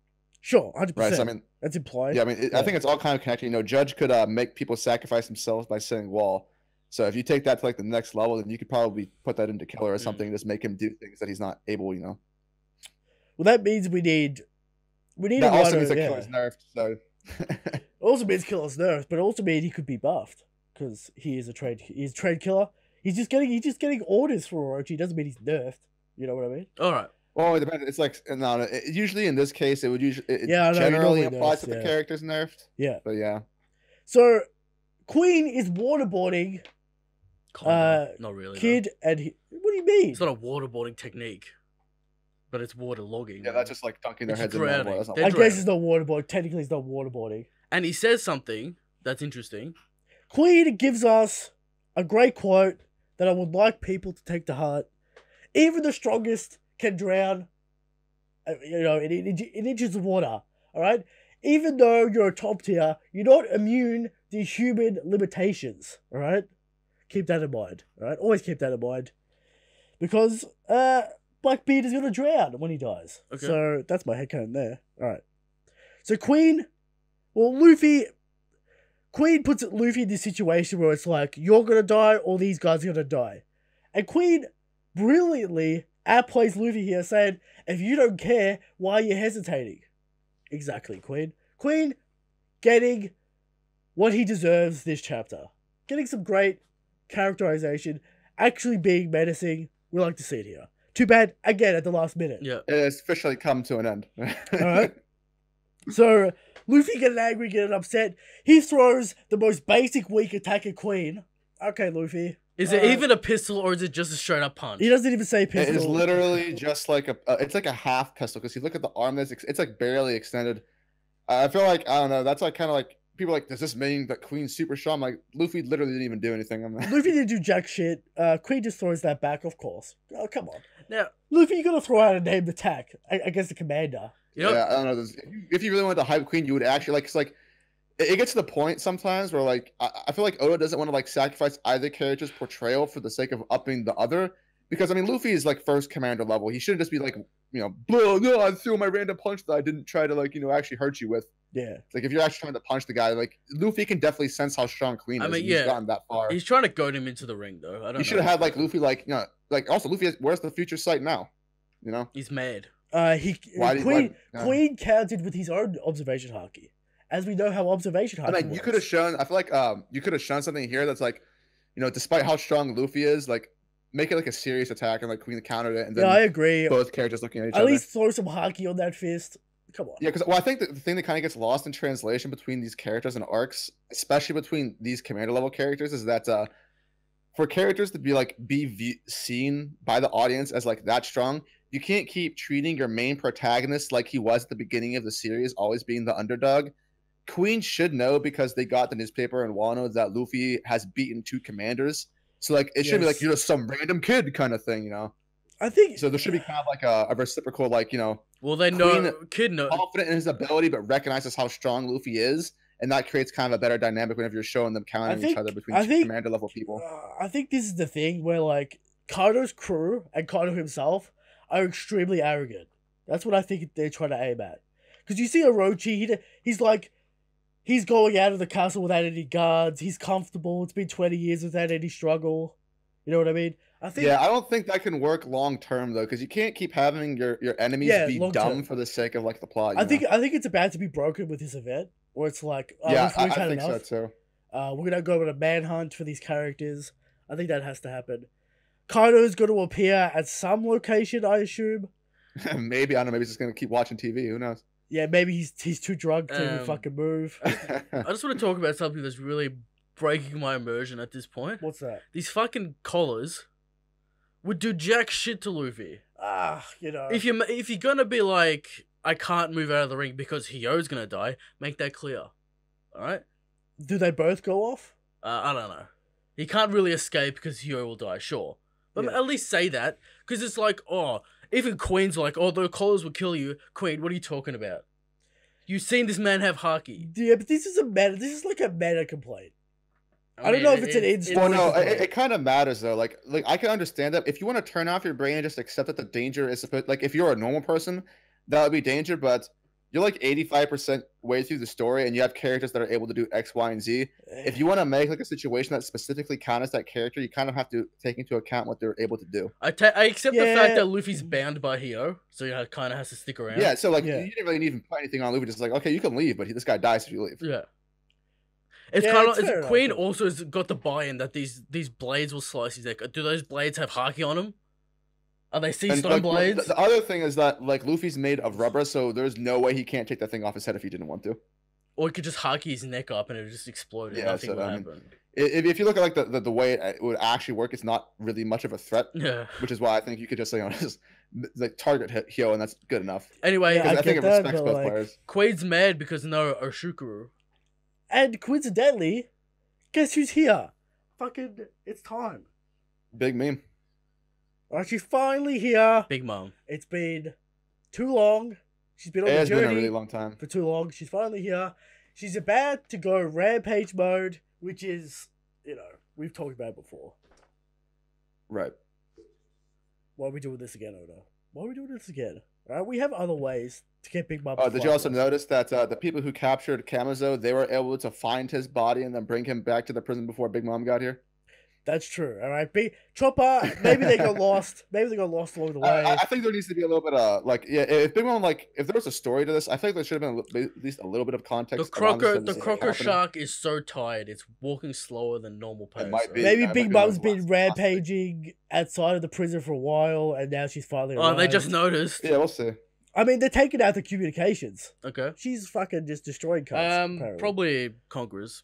Probably Conquerors is going off. Heaps. Big Mom's here. Conquerors. Wow. What are you taking out the guards? I don't know. She's screaming for Ahsoka. We don't know. Okay, if Big Mom can use Conquerors, but people have been arguing that she can't use anything while she's crazy. She starts using Conquerors when Big Mom with the caramel photo breaks. It's Conquerors. Yeah, but she didn't her mind didn't. She would use Conquerors as a response to that because she didn't go crazy at that. Whatever. I mean, semantics. You know what I'm saying? Yeah, semantics. People saying that Queen's gonna take out Big Mom because she's nerfed her out of their minds. That's fucking insane. So that's also bad. Insanity. That's insanity. I was on Brago's stream. I heard it. I was there. I was there on the stream. And Ty isn't the only one who thinks this, but people generally think Lucas is gonna beat Big Mom here. It's fucking insanity. Listen, how do people not understand the physical prowess? It doesn't even that doesn't even matter. You know what matters? What matters? The rock stuff, the relationship between Kaido and Big Mom, that still needs to be talked about. How Big Mom is literally top 5 in the verse. Mm-hmm. We saw what she did in Hawkeye Guard against when Luffy used Gear 4. Fucking Kong gun. The Navy is shitting their pants about Big Mom and Kaido joining forces again. Unstoppable. A nerfed, hungry, skinny Big Mom. It's still infinitely stronger. Jinbei comes in with a vagabond drill, knocks her back, or give him that 0 damage. 0. Okay. The iron balloon factor is still here. You could say Luffy unlocks the Haki to be able to damage her. That's irrelevant because Big Mom still has an insane amount of stamina and endurance. Some people were saying that maybe he might not beat her, but he'll just unlock the ability to hurt Yonkos by having Big Mom here. I can see that happening, but does Big Mom go down? And I can also it's an argument. I think that actually kind of makes sense, but at the same time, I think it would be absolutely awful for the story. How so, Drizzt? Because we're gonna test this on someone, right? Because. Yeah, you gotta test it on someone, but it doesn't mean that person has to be a Yonko because this is but the thing is why is it always Big Mom that has to go through this? Oda just loves the meme at this point. Oda just loves because the meme. compare this it would be so bad for Big Mom if the only thing she's ever used for in the story is to be a running plot device that allows the characters to become pretty much what's gonna happen. I mean that's what it's been so far. Yeah, which is undeniable. Which is why it kind of makes sense if you want to argue that it's going to happen here. But at the same point in time, it's did you really have to have Big Mom come all the way over here just to do that? This is what I think is going to happen with Big Mom in this prison. it'll be ridiculous if no one notices that Big Mom's at this prison. No. So Kaido and Big Mom will fight for 4 days. In the background. Kaido has to turn 4 days. If Kaido gets word of this situation... Or at least a few days. And then they'll be like, let's shake hands and take out Luffy. Alright, let's do that. Well, that doesn't stop Big Mom's rampage. Someone will feed the rampage will be stopped. And besides, if Big Mom, like, I would say that if Big Mom was going on a rampage, then the fight would probably be over. I think Kaido would win. Sure, maybe, but it'll still take some great amount of time. Like, she's obviously nerfed, and she also doesn't have any of her homies. Prometheus has been a missing plot point. Yeah, where the fuck is Prometheus? The pirates even arrived in Whole Cake Island. I don't know why that's the case. Maybe we'll find out. Maybe he stayed home because he's like sick or something. Well, I don't know. anyway, I think the entire Kaido force will be distracted by Big Mom. The Straw Hats get away, start planning. Then like 2 days before. Then like 2 days before the Fire Festival, they're like, "All right, let's do this together." But let's no, talk. It has to be something. I think it has to be something way bigger than that because you actually would not, narratively speaking, Kaido hasn't been doing anything anyway. So Big Mom shouldn't just be here just to like distract Kaido because Kaido doesn't even care himself. I feel like if Kaido gets word that Big Mom's there. If Big Mom's destroying his prison, so like that's dependent on if Kaido got word, right? So like if the entire purpose of this was just to distract Kaido, Kaido's purpose would have to be focused on something other than Big Mom being there to begin with, because otherwise you're actually not accomplishing anything anyway. But what would he be distracted by? He doesn't need to be distracted. If Kaido was supposed to be like, it's hard to say because Kaido's coming off as like a standard kind of like, you know, cartoony villain where it's like, I'm so strong that I don't care what happens. Vegeta, that's going to be the thing that Vegeta syndrome. All right, doesn't give a fuck. Right, it's like even though I don't know, it's like Kaido's like, you know, split personality, you know, drunken thing could kind of be something you can explain here, but you know, he clearly cares about Big Mom. Clearly cares about Big Mom. Sure, right. He's like, don't come here, we'll fight. Because he knows she's on an equal playing field. Yeah. Right? He doesn't give a fuck about supernovas. Doesn't give a fuck. I think he fucking one-shot Luffy. And he just don't give a fuck. Yeah. Right? And he has good reason to not give a fuck. Because he just one-shot Luffy. He's a but at the same time, but like that works. I think that could work for this arc. It also worked last arc. But if you keep having the villains be like, I'm so strong that nothing you do, like I don't have to actually think to be a villain. I'm pretty sure Big Mom took Luffy seriously. Big Mom took Luffy seriously though, Drizzt. I mean, took him more serious than Kaido did for sure. I think she took him way more. Like, I think she actually took him seriously because you look at the trap she planted with Pudding and the whole seducing woods. You look at the fucking I mean, Big Mom was saying she was doing a much better job than Kaido is now. Yeah, she actually had. It just all kind of out the window whenever you know she went insane, and then all that kind of became. She sent the enraged army after them. She tortured them. She was taking them seriously, 100%. Right. She had the conversation with Luffy, trying to manipulate him to go away, taking him seriously, and then she went on a rampage, which is like, you know. Like the whole Big Mom thing. It has to be something bigger than just I need to distract Kaido because I mean, as we see here, Kaido doesn't actually have to care for that to happen. Now something else. Yeah. Now let's talk about Queen and what's he gonna do here. Because transform and get destroyed. We can all admit this chapter he looks extremely good. We can all admit that. Right? It was good. I don't know about extremely good. I think he looks very good this chapter. I would say he is for the first time being portrayed as competent. I mean, I don't know if extremely good is something you would say to this. Because I think, well, we look at other torture scenes throughout One Piece, like Whole Cake Island. We got fucking Opera doing a stupid fucking just about to shoot shooting like dart guns. Yeah, he didn't even get to shoot. He didn't even get to shoot him. Yeah, so we could look at Impel Down for other examples, Magellan. But I think this water torture is pretty good. He's got a solid plan that makes sense, and is actually putting Luffy in a bad position. And if it wasn't for Big Mom, Queen would win, right? Luffy would have to do something crazy. Sure, but it puts Luffy in an extremely hard situation. Why can't Luffy just like punch the shit and blow Queen it up? Would block it. You know that shit. Queen would block it. Yeah, he's fast. Okay, he's a commander. All right. He can block fucking. He can block. We'll see. Bullshit it has to be like I've given my opinions on this entire prison sequence to begin with, but you know it depends on what Oda does here. This is going to be the part where like we get to figure out what Oda's actually going to do because I feel like Oda kind of has to do this in a way. I mean, it's kind of a lose-lose situation to begin with, but you kind of have to get out of it what you can. I feel like Oda's just going to kind of do like a rerun of what Impel Down was. But basically. we have a stronger character than Magellan. Like Magellan was the top dog in the situation. Yeah, but I mean, if you went back though, you thought about like there's no way Magellan they should have actually gotten away from Magellan. But with Big Mom being crazy and like Queen running around, I don't think Queen's going to fight Big Mom. I don't think Big Mom's going to fight Queen. There may be like a little scuffle there where like one gets tossed aside by the other, but there's not going to be anything there. I think this is kind of like the plot device that Luffy needs to get like everyone freed. Essentially. Obviously. What do you think? Here's the thing. Look, wait. Here's the thing. Big Mom rampage mode. We know people can lie to her and she believes it. What if Queen works out that Luffy ate the Oshukuru, tells Big Mom that Luffy has it, and then Luffy chases after Luffy, starts destroying the prison? 2 birds, 1 stone. I don't know if... Queen looks good. Queen looks good in that situation because he's manipulating Big Mom. Big Mom takes an L, but rampage mode. I will remind you, they need to take these neck braces off at some point. That's where the new Haki comes into play, and Luffy force palms that shit out of there. It's a desperate situation. I was saying that somehow Kid gets free and then Kid breaks the fucking neck things off. Is there battle? Yeah.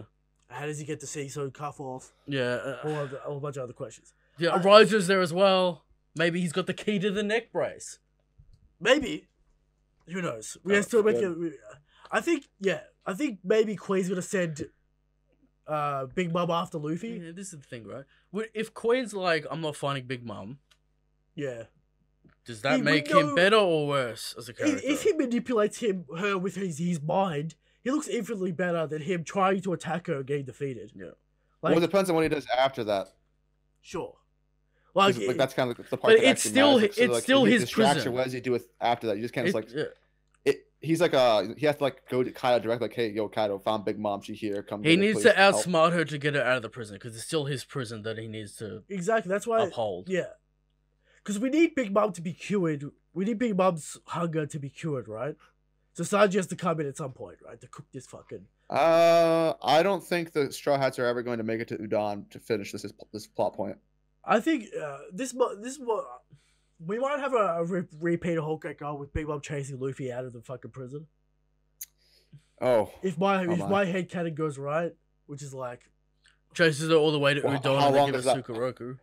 Chases Luffy back to fucking, what's that place called? The Leftovers town, and then fucking Suru gives her the Oshuka and she shuts up. Oh, well, here's the thing. So, I mean, yeah, I mean, that could probably be true. My question is, like, what's like the greater plan here? Because, like, there has to be some kind of internal or some conflict set up that actually makes, Act 3 much bigger than it is right now. Because it seems like right now, all of the plot points are going to kind of resolve. We're going to be back to square one again. So there's got to be some like twist thrown in here where it's like, that's true. Didn't see this coming. This has major ramifications. Otherwise, we're just back to there would be no difference between this acting like the Kaido and Big Mom alliance. Right now, right now. Well, eventually, in Act 3, we'll get that alliance. Right now, though, because we need something that to happened, go in. That would be absolutely insane. Well, Act 2 is about to end, so sure, but Big Mom's in a rampage state. There's logistical questions there. We have to cure this rampage. Oh, there's Osuku still in the tent. There's a supply somewhere. There was a supply coming on the road anyway, and they arrived at the. He ordered more. True. He doesn't have any right now. He probably ordered more. Yeah. We can make that assumption. There's things to resolve there, but there's a whole bunch of questions around this Queen situation. It's really hard to predict. I'm still on I'm still the side of the fence with this arc in terms of meta. Yeah. Right. Kaido, Luffy fight with the alliance and shit. Navy takes on Big Mom. I think Big Mom and Kaido alliance is all but inevitable at this point. There's too many hints. If it's Big Mom, Luffy alliance, it's too much. This war, if you had both Yonko allied against these people, like it would be the reverse what we're seeing now, where it would be you would have to do some real big twisting to try and make that believable. Here's the thing, Drizzt. We know that the Marines have an in. We know that the Revolutionaries have an in. We know Blackbeard has an in.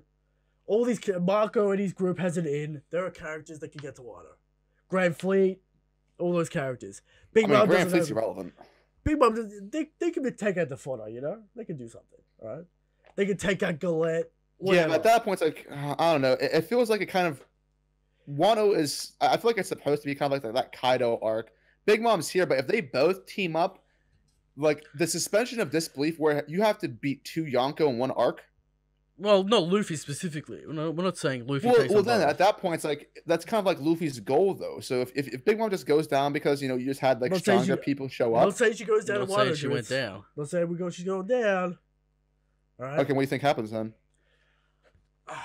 There's a If problem. they team up, how does that result? What's the result of it? There's a problem with like, because here's the thing, right? Why is Big Mom here to capture Luffy? We know that, right? Right. So her goal would be to capture Luffy. It makes sense for her to align with Kaido. We know she makes schemes. We know she plans. They have a debt with each other. They have It a would debt make with each sense for her other. to align with Kaido, but like, what's the thing that convinces her? Because right now we know she doesn't want to do that. She told Kaido to, piss off. Maybe she remembers only the rocks part of her journey. Well, I think Oh, the that rocks. would be The quite the rocks. I coincidence. think the rocks flashback. Well, Drizzt, the whole amnesia is a coincidence to begin with. Why not use it? I mean, yeah, but like only remembers that, and then like then she would still be nerfed for Big Mom at that point. She sees Kaido. She remembers the flashback. Whatever. She says we'll play nice together anyway when she's on the phone to them. So she's like, let's play nice. Yeah, she's like, Kaido's the Yeah, one but that's like, fuck off. something's got to change that actually makes her think that's a cool thing to do, because right now it's her pride and reputation that's at stake as far as what That's she true. thinks is going on. It's That would either not that, make it better. It's either that or Big Mom's a third party for the rest of the arc, and she's taking on everyone, which is also a possibility. That's a possibility. So I don't know. The whole Big Mom thing, I mean, your guess is as good as mine at this point. yeah, it's really complicated. Every route has massive issues that Oda needs to navigate carefully. All right, so Right, yeah, so there's no way you can get through one without hitting a roadblock. all right. We talked about the chapter. It's time for ratings. Let's go. What do we got? I'm gonna give this a 9. Not a 10 out of 10. 9 out of 10, Christian. I like it. Here's the thing. I like it a lot. I like it when Oda does a great twist no one saw coming, and it makes complete sense, and it's great for the story. That's why I'm giving this a 10 out of 10. Alright. It's a 10 out of 10 reveal. You know why? Because not only is it a great twist, and a surprising twist, no one called this. One guy called it. I can't remember his name, but I didn't hear about it. There are actually a fair amount of people that called it. People who called it, but it wasn't a mainstream idea. You can say that. Yeah, it was not mainstream. That's the kind of thing. So they should still get the credit. It was still a good thing to call, just because more people had that idea. It was still cool. Oda did a pretty good job of hiding this reveal.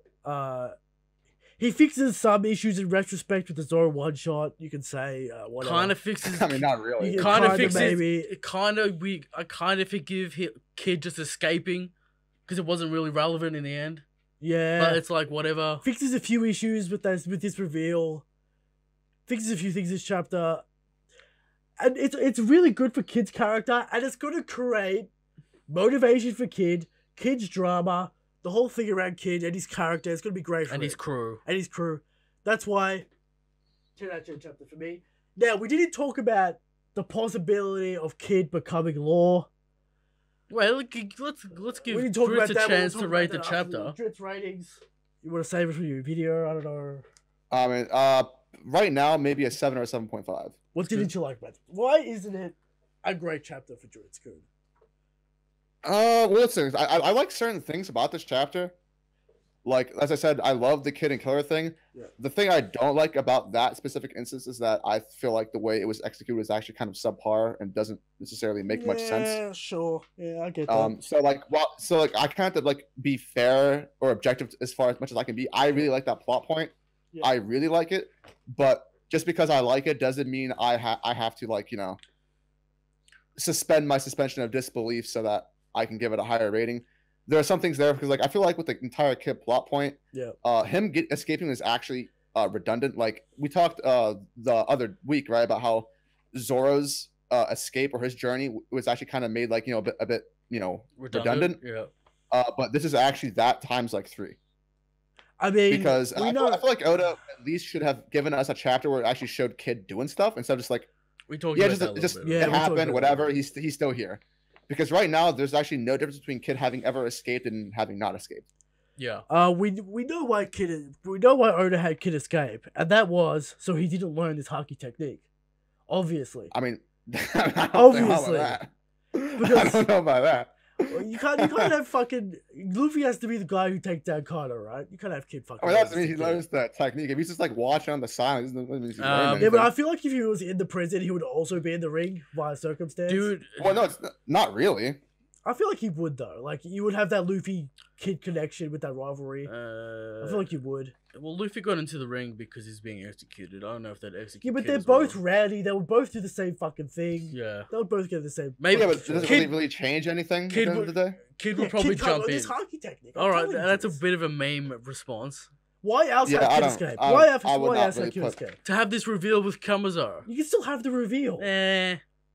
What do you mean, You can still have the reveal. I mean, if Kid was still there and Kamazar just comes in because he was captured, nothing really changes. It would take longer. It would take longer for Kid to realize that it was Killer. This is the early explanation. Not really, because whenever in this chapter, I said as soon as he saw it, he realized it was Kid. He started running at him. Exactly. Yeah, but I'm talking about. It's like the same thing. I'm talking about panel sequencing. Like he would have to be in the ring and be like, "Oh, is that Killer?" Well, no, that's fine. No, because like if the gates opened and it's like we got new, because that's exactly what happened with Luffy in this chapter. Because Luffy was just chilling there, like we got new prisoners. The same thing would have happened. It's not and like it would also be awkward for him to deliver the exposition as well. No, not really. But I mean, no, not really. That's the early explanation I can come up with. All right. Which is he didn't want the Kid to learn this Haki. That's what I'm gonna say. That's all I'm gonna say. All right, maybe. That's the early explanation. Maybe make the Inferno ring a little bit more of a challenge. A challenge, kind of. Well, yeah, which it wasn't. All right, so anyway, chapter. Should we talk about how Kid? We're going to talk about Haki. Also, Haki. Let's talk about Haki, because everyone assumes that if you don't have Haki, you're trash, you're weak, you're nothing. All right. Somewhat true. It's kind of facts. We see. Does Arvin ever use Haki? No. Still a beast. Okay. Does Daifuku ever use it? No. Still a beast. Does Page 1 use it? No. Still fuck Sanji up. Still strong. Still able to keep up with Sanji. There are other ways for people to be strong. I'm sick of if you don't have ultimate level Haki, you're fucking trash, you don't matter. Can we stop? Well, I mean, it's not a matter of like, can you do something? It depends on the character you're talking about. Well, we're seeing it in a new You can't be like a high tier character without having Haki. I mean, I guess, but like, we see like people all the time saying fucking, oh, Crocodile's fucking top tier because he's fucking sand powers. We see crazy shit like that all the time. The thing is, we have to take everything into account.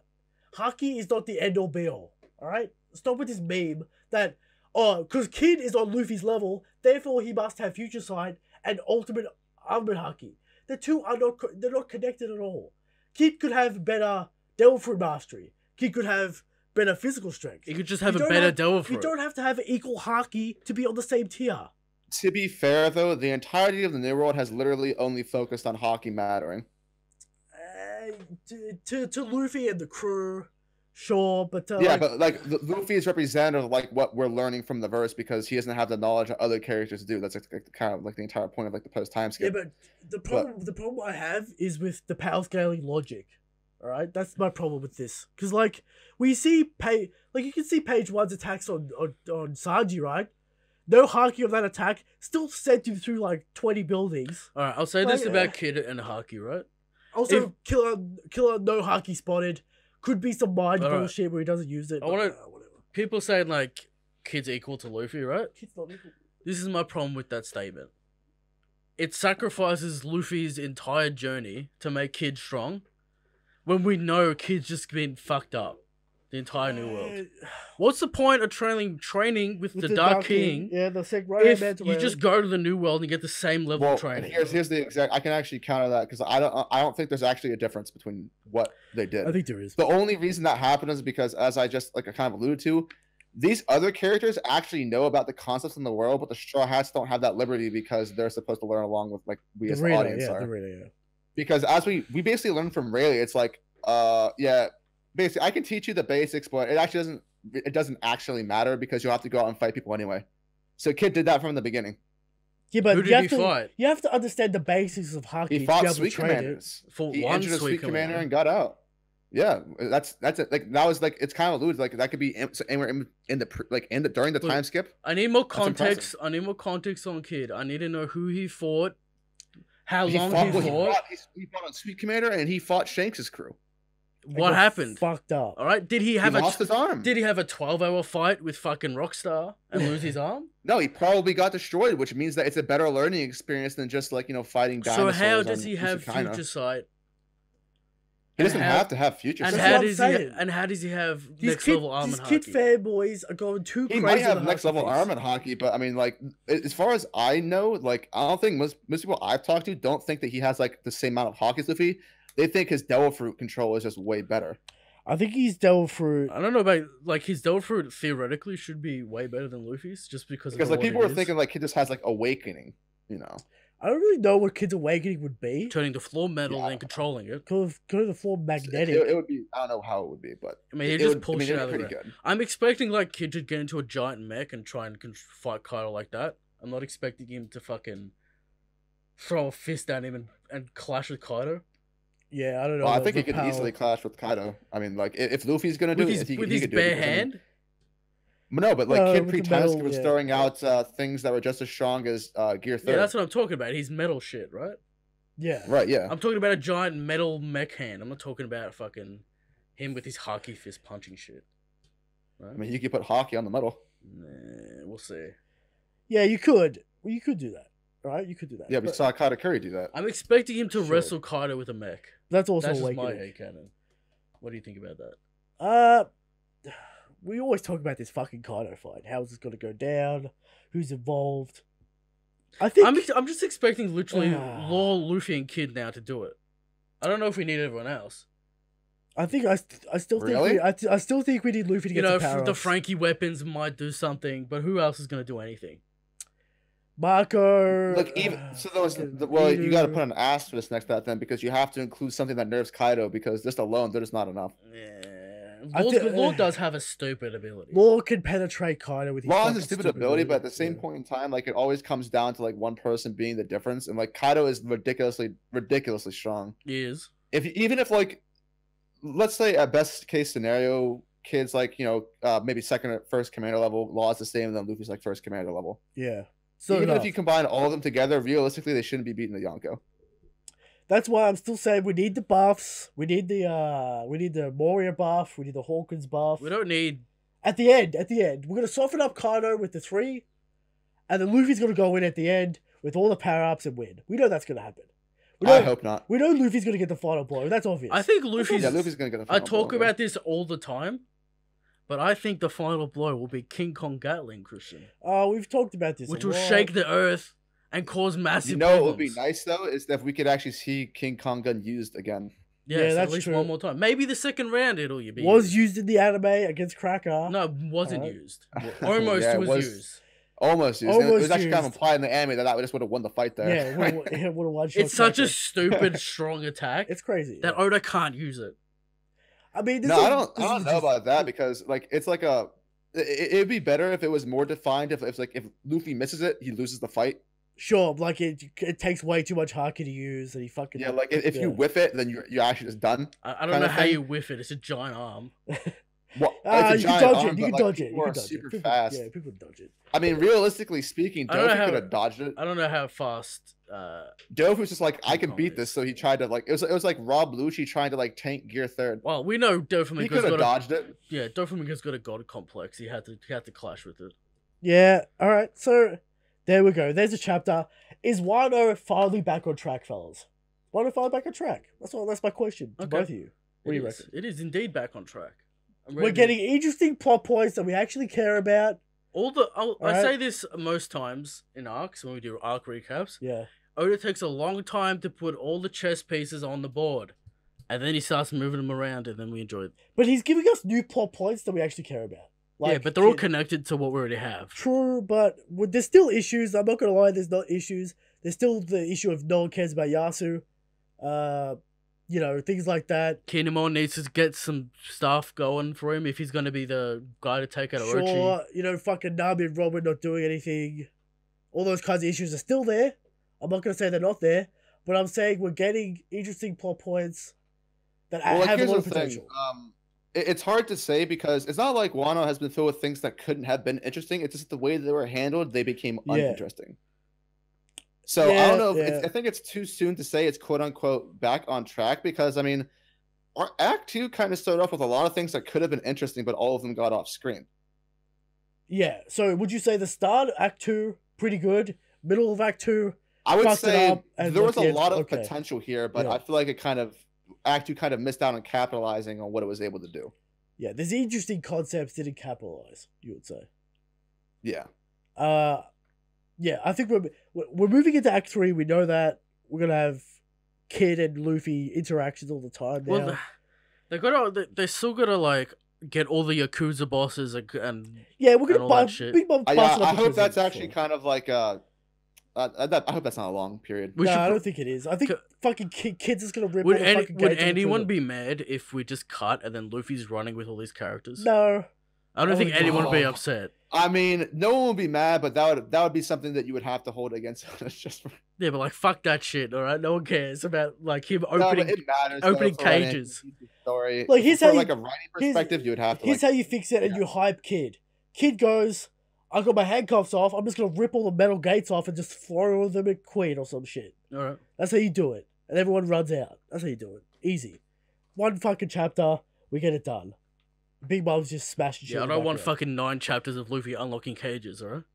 Well, I mean, it might be 9 chapters of Luffy like running from point A to point B while being chased by Big Mom. That's a very real possibility. Keep him stalled out of the plot for even longer. All right, that's what Oda does. In that case, then Act 2 is actually much longer. So it depends. I don't know really how long this because Act 2 is not going to end unless the prison thing's kind of settled. I think. Yeah, that's pretty. I'm predicting 4 or 5 more chapters. I'm predicting. It's not ending next chapter. No. I'm predicting that the curtains will I think close. It might be actually a bit longer. You thinking more about 10 chapters, Drizzt? I'm thinking like 7 or 8 because, as I said before, it's like yeah, that's fair. There has to be something else set up. You can't just end all the plot points and be like Act 2 end. I think it'll. The curtains will close on Big Mom and Kaido hitting each other. That's not really close. I don't know if that's a curtain close moment. Yeah, it is. Fucking 2 emperors clashing. What are you talking about? I mean, that doesn't resolve anything. But one of them's Big Mom. You don't need to resolve it. It's a key inflection point to get to the next arc.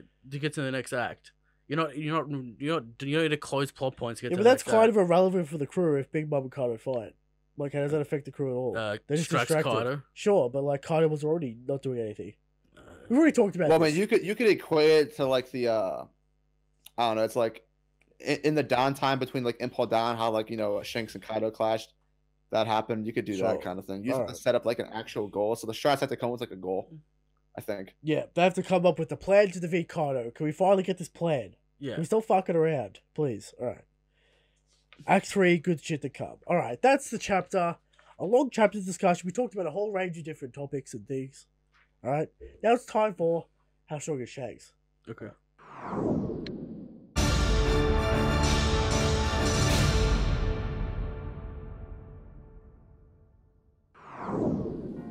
Every week. Every week. You guys actually do this every week? Yes.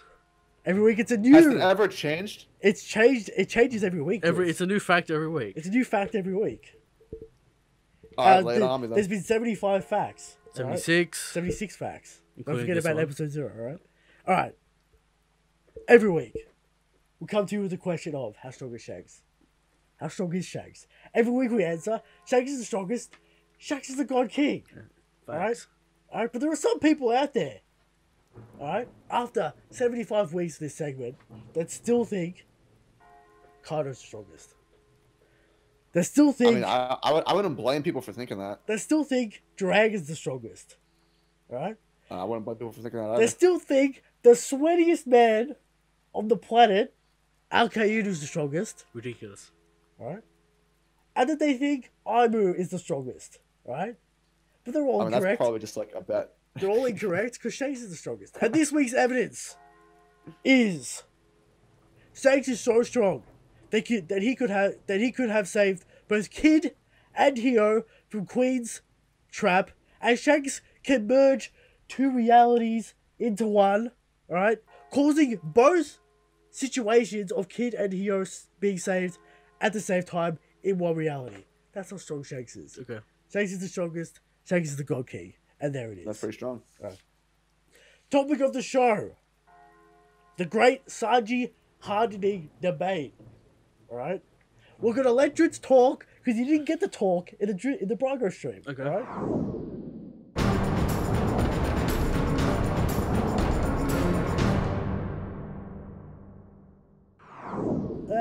The great Sanji debate.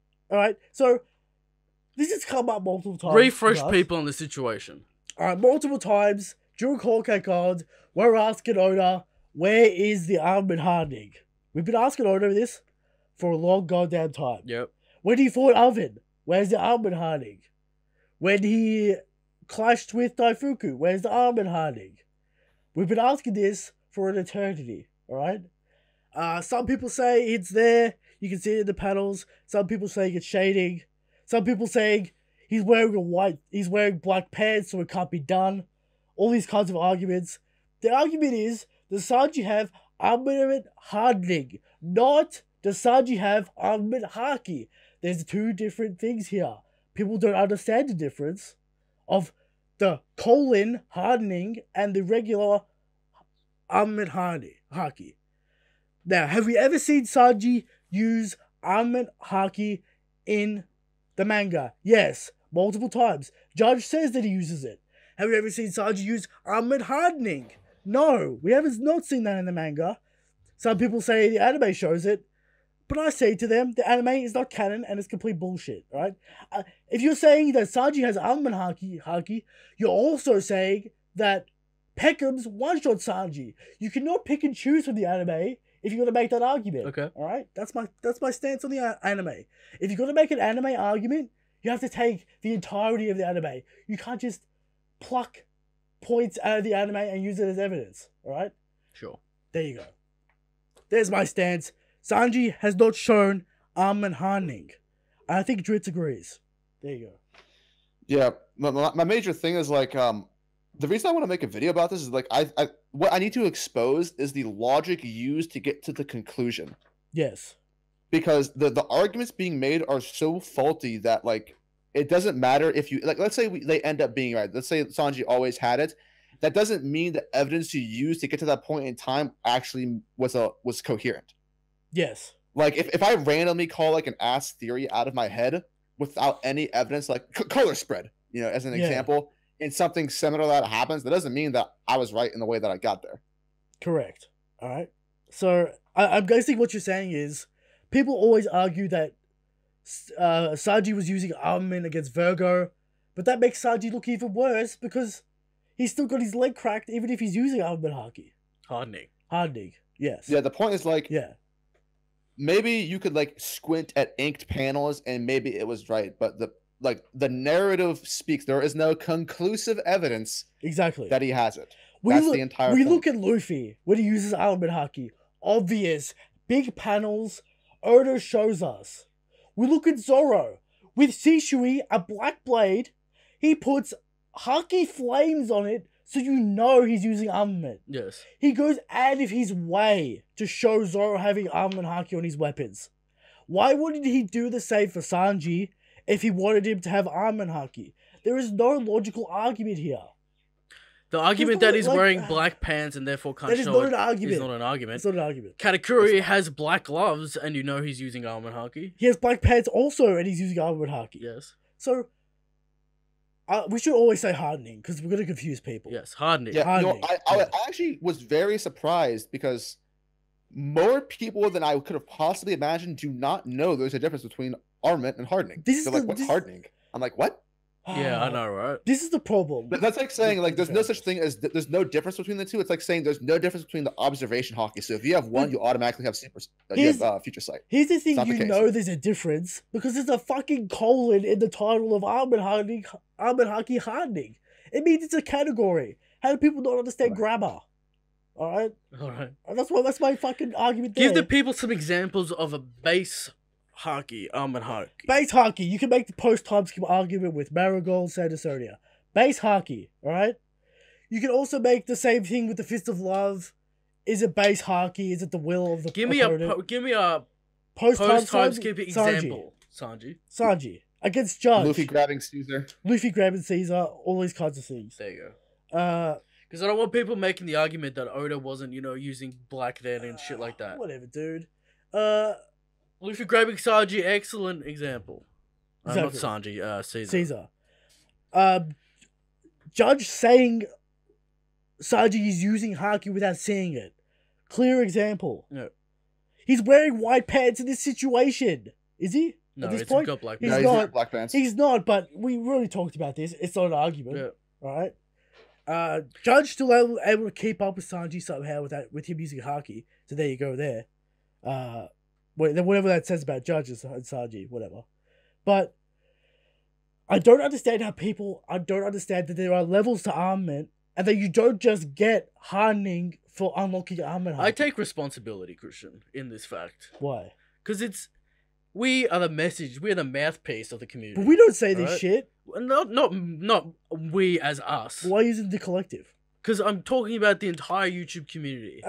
Dude, I'm gonna Alright? take responsibility for the 'Cause entire YouTube community because like there is People parrot Joy Sure. Boy, they parrot Drizzt on the Braga Discord. as we sure know. they do parrot Drizzt. Alright? We know that. People should know from us and from the collective that there's a difference. There's obviously Alright? Now we're getting the word out, yeah, all right, which is a good thing. yeah. But I think the people that control the message in the Yeah. community should take some responsibility sometimes. Sure, but them not understanding Haki is their fault. It's pretty Well, clear. you got all these videos being like, "Oh, I'm in Haki," referring to hardening. No one ever talks about this thing. But here's the thing: you know the new form of Haki? That's not hardening. That's a new category of armored Haki. People confused about that as well. That's why they don't understand the new form of Haki. It's a new category of armament. I think a lot of people out there that make theory videos and power scaling Yeah. confuse a lot of people. If you're confused about Haki, go read the Rayleigh training. It'll be Exactly. clear. Okay, so we Yeah, know and the Wano validates everything really said Yeah. Yeah. during the training. So go So- read that. we know that there's armored Haki and there's multiple categories of that Even state. even the wiki is shaky. Well, the wiki's fucking biased, and don't even take the wiki for easy for Okay. fucking. I'm like, I don't have anything against Joy Boy, but the fact that his videos are on the wiki means that there's bias. All right, I'm not taking the wiki for what it is. All right, wiki should take those videos down because it's kind of like, you know what I mean. You know what I mean with that. It's kind of biased because you can't have a YouTuber's opinion on a fucking on a database. You know what I mean? It's a whole situation. I'm not gonna get into that, but I think they should take him down if they want to be taken seriously. But that's a whole different discussion. But this is why we believe in the armament Haki elemental theory, because that could be a subset of armament Haki. It's armament meaning weapon, using Haki as a weapon. It's not always hardening. It's a whole different system. All right, so calm down, people. Sanji has armament Haki, yes. Does he have hardening? It's unclear at best. What happened on Twitter, Drizzt? Were people just like throwing incoherent shit at you? Yes. Yes, because everyone was using the exact same argument, and like I'm not going to repeat myself 100 times for the exact same purpose. Okay. They would screenshot the anime, be like, "What's this?" And then they would show like an inked image of Sanji's leg, and it's like that's not proof within the narrative because I could show you images of Nami's legs being Also- inked, and we know for a fact she doesn't have. Also, Armament Haki. it goes back to what I was saying before about Haki, with like people have to have Sanji have armament Haki, otherwise he is weak while hardening. But like he's got things to make up with that. He's got Diablo Jumbo. Yeah, like he's got other people don't techniques. understand. Like, and also people think that I'm bullshit because like obviously I do not like Sanji at all. Sure. But this has nothing to do with my personal feelings about Sanji. This is like an observation and a statement of what we all know, kind of. Yeah, like Sanji's abilities since the pre-Toxic have kind of been designed to surpass defenses. yes. That's what Diablo Jumbo did against Takai Sure. and Jabra. Yeah. Like it was like Sanji's attacks didn't need to be super Like, strong because the heat actually burned through the body. And if he didn't have armament, if he didn't have armament, would he be able to damage Luffy? Maybe with the fire stuff. No, that he has to have armament. He has to have armament to be able to damage Luffy with Diablo Jumbo. But that's also a soul technique. Like, it's confusing there. Because, like, Diablo Jumbo is also, he's burning on Yeah, his he soul. has armament, doesn't have hardening. That's the clear. Yeah, I know. distinction. People also use like that it would be weird for him to not have an argument, but realize like that's not But who evidence taught him? to the contrary. Who taught him? Can someone please tell me who taught him this? Because Zoro, we see when Zoro uses armament, Mihawk taught him. There's perfect context around how he learned it. Sure, like, And like the black leg, the black pants argument, not a good argument to make. We've been over that. Awful Yeah. argument. And like the whole thing is, it would be weird for Sanji not to be able to have it, but there more than half of the Straw Hats do not have, Frankie doesn't have the most basic power in the new world. That's why I'm saying Haki is getting too much emphasis. Too much.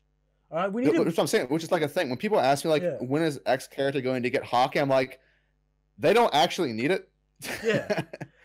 like the Nami or Robin thing. I'm like, they don't actually, like, or Usopp. Usopp's even better. Usopp doesn't need hardening. Yeah, like his pot greens kind of like, they do things that you don't need hardening to, like, hurt people with. It's kind of like, why doesn't everyone have Rokushiki? Like, that's kind of the same argument. Like, why don't you just learn Rokushiki so you can be way stronger with your fighting style? Like, it's the same fucking argument.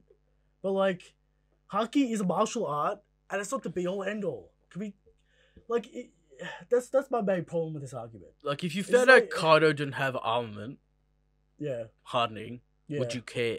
No, because he's a fucking weapon anyway.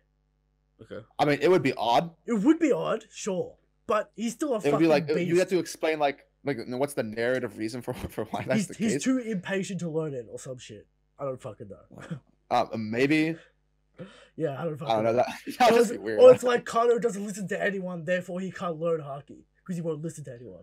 It's just he's a base innate Haki that's keeping him up. It's not like hardening. Yeah, well, we don't Big Mom has it. That's true. All right, so there's that topic of the show. It's going to be controversial. Tell us in the comments.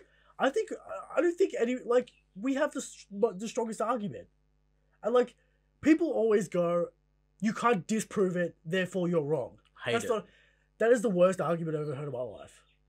You can't disprove it. Okay. I hear that's a Thai special, Christian. That's a Thai special, all right? You can't disprove it. That's not an argument. All right? That's not a good that is the definition of a bad faith argument. Yeah. Definition. I was cooking dinner, Drizzt. Christian was telling me that you went off. I sent in $5 for my boy Drizzt just to back him up. Okay. On like I was surprised because like I thought that it wasn't really that controversial a thing, but literally the entire stream and then the 1,000 people watching just called me retarded. I had to send him $5 just to get it, just to fucking let him know. All right, just let him know that I have Drizzt in this. If you go into a Brago chat, expect war to break out at any point. That's true. About the most minute topics. Yeah. But there you go. We've said it all here. We've said it multiple times on the show as well. Yes. This is not a new thing. We've been talking about this for ages. So we're gonna move on to the power scale.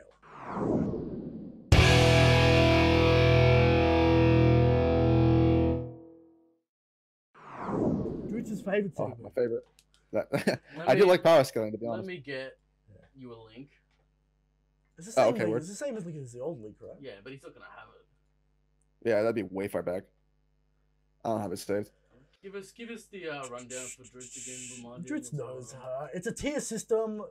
Characters above other characters in the same tier does not mean they're stronger. Yeah, I remember the last time I was arguing for you to put Judge higher.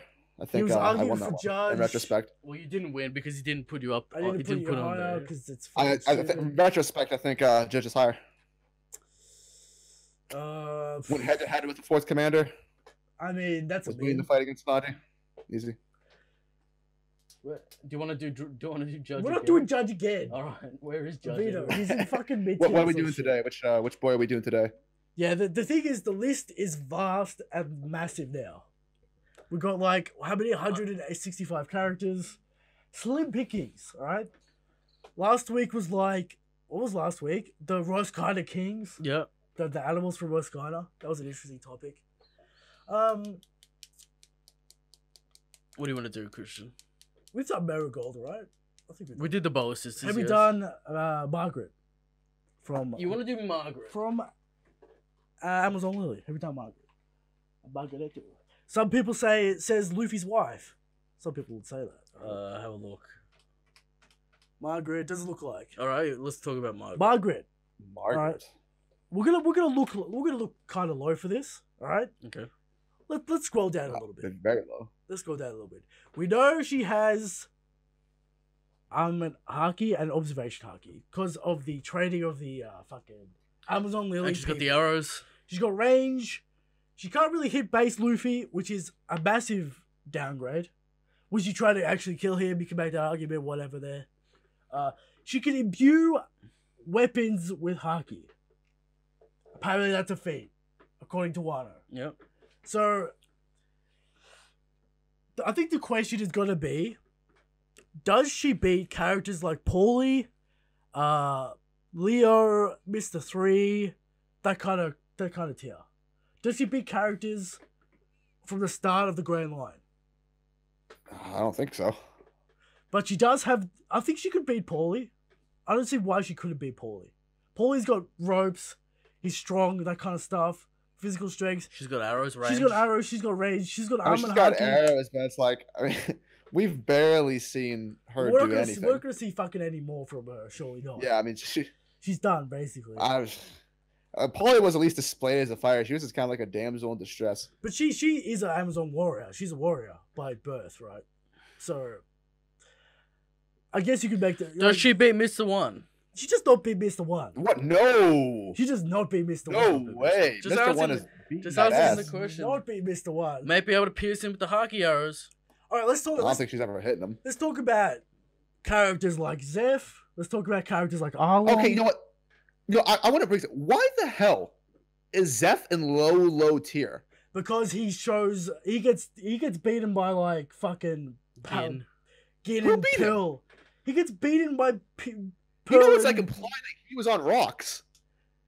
Yeah, it's a fucking theory, Drizzt. But in the arc where he's shown, he's not that impressive. He's the mentor to a main character. Sure, but Drizzt, in the arc, he gets pinned down and pointed a shotgun at his head and does nothing. Exactly, he's not that strong. A lot of characters are like that. And he says, "I'm done. I can't fight anymore because I lost my good leg." Yeah, he's not that strong anymore, Drizzt. We scaled him during the Baradier recap, so we had all the fresh evidence there. He didn't do too well in Baradier. And he's old. And he didn't do very well in Baradier. He didn't do very well in Baradier. So doing my man's dirty. I know. We love Zeph. We love Zeph. We love the character, but from what we've seen in the current time, not impressive. Not impressive. It is early days for One Piece, so you can make that argument. Sure. He might get more powerful. Implications that he was on the rocks is not evidence. Yeah, that's not evidence. Alright. So we're talking about Margaret, though. Let's talk about Margaret. She beats fucking Kuro and Buggy and shit, obviously. Right? No. She doesn't beat Kuro. You think she doesn't beat Kuro? She could hit base Luffy. How's she beating Kuro? She has observation Haki. She's beating Kuro. Didn't Luffy react to Kuro? This is Grand Line Luffy. This is post Water 7 Luffy. This isn't fucking Grand. Well, yeah, you have to include if this is Grand Line Luffy. What's a Grand Line Kuro like? Well, no, that's not how you do it. Kuro got defeated in Zero Village. He's done. How do we know that? He's not getting power ups. He might. This is insanity right here from Drizzt. I don't know. I put her in like low or trash tier. I'm putting her. She can't be in trash. She actually has some techniques. She has techniques. We can't put her in trash. All right. We've got people like fucking Iceberg in trash tier. All right. So I'm gonna go low tier. Around Kung Fu Dugongs. Funny enough, Pound is in this tier. That's pretty funny. We've got Pal, Cinderi, Foxy, Jola. You know, Foxy like went like extreme diff with Luffy. Yeah, but like he had his ship with him. He had his ship. So like, do you count that? And Luffy's a fucking mongoloid. Luffy's a fucking like retard. No neutral battlefields. We gave him like without his ship. He doesn't really. And if he's not fighting Luffy, without his ship, he doesn't really hit Luffy with the beams because they're really slow.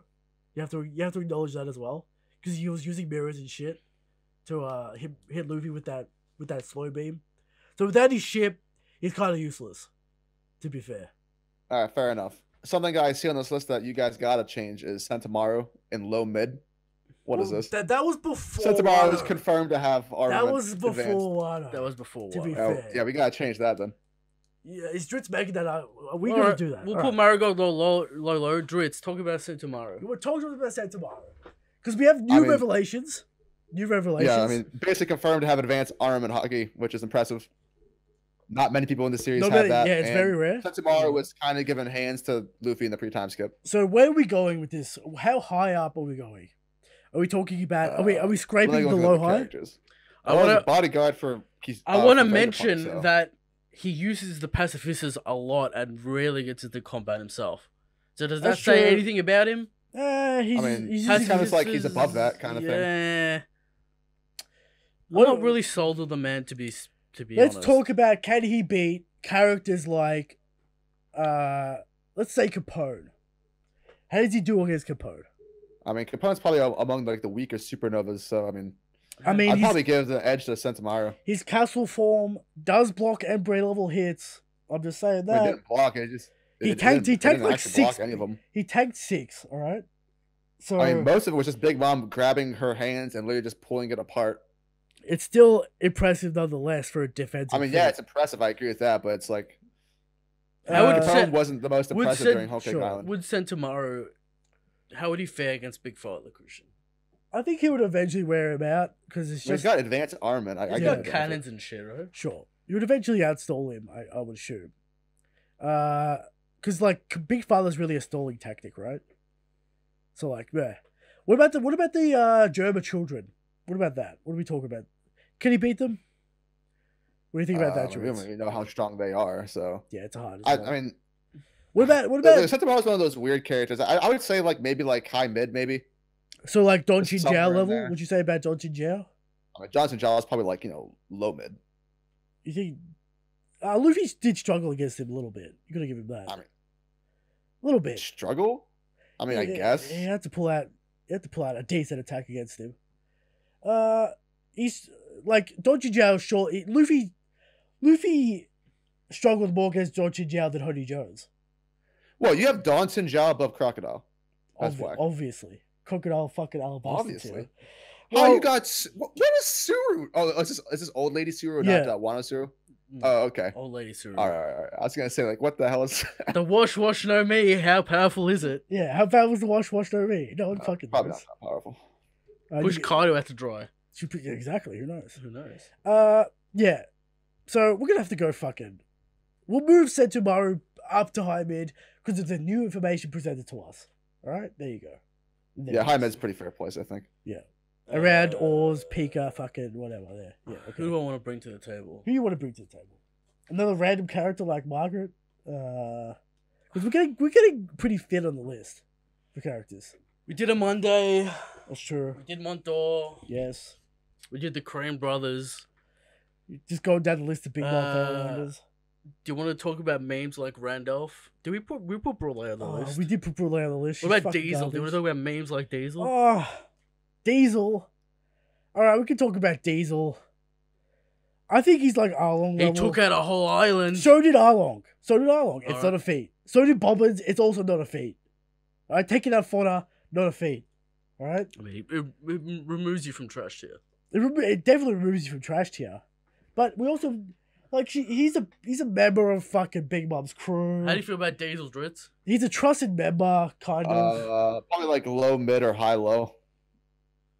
Hello, so around. I mean, Ryuma he got Jabra? defeated by Carrot just biting him. So Electricity and shit though. That big fucking technique. I mean, yeah, but it's a Carrot. So Uh, if you're getting one shot by Carrot, just like I- guard chewing you, I don't think he beats Mr. One, to be honest. no, Mr. One get more respect than that. Yeah, I don't think he's. I think I'm gonna have to put him low. At the same tier as Does he Brule. beat Arlo? Yes, we'll give him the Arlong. Fucking, because like, here's the I thing. don't know. Here's the thing, right? He's part of the Emperor's crew. What can he actually do? Ram into Run, people? run at you at top speed and run into you. That's basically what he can do. I might give the edge to the Arlong. I don't know. I'm thinking Arlong could pull one out. So, He's got a sword, Arlong. so do you think Diesel is weaker than Brule? That's the question. Obviously. Yeah. Obviously, okay. Well, we're gonna go low then. Diesel low. Alright. Arlong beats him. There you go. Remember the hype on Diesel? No. Oh, Oh, yeah, I do, but like, Was there ever actually Randolph, hype on him? Randolph and Diesel when they first There took was out hype on islands. Randolph. Diesel was like Diesel beat up like Was it 3 bad? dudes. Yeah, that's Yeah, right. beat up. There's hype Yeah, on Randolph. the only reason there was hype on Randolph because people thought it was Mihawk's soul. yeah.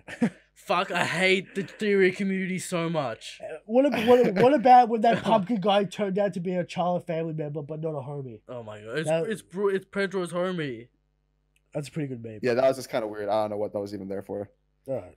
So there you go. That's the power scale done. Moving on to questions. There are some spicy questions for Drizzt. The fan base, Oh, The fan base sure. split on Drizzt. Some people love him. Some people can't fucking stand him. All right. Sure. That's how it usually That's be. how it is. All right.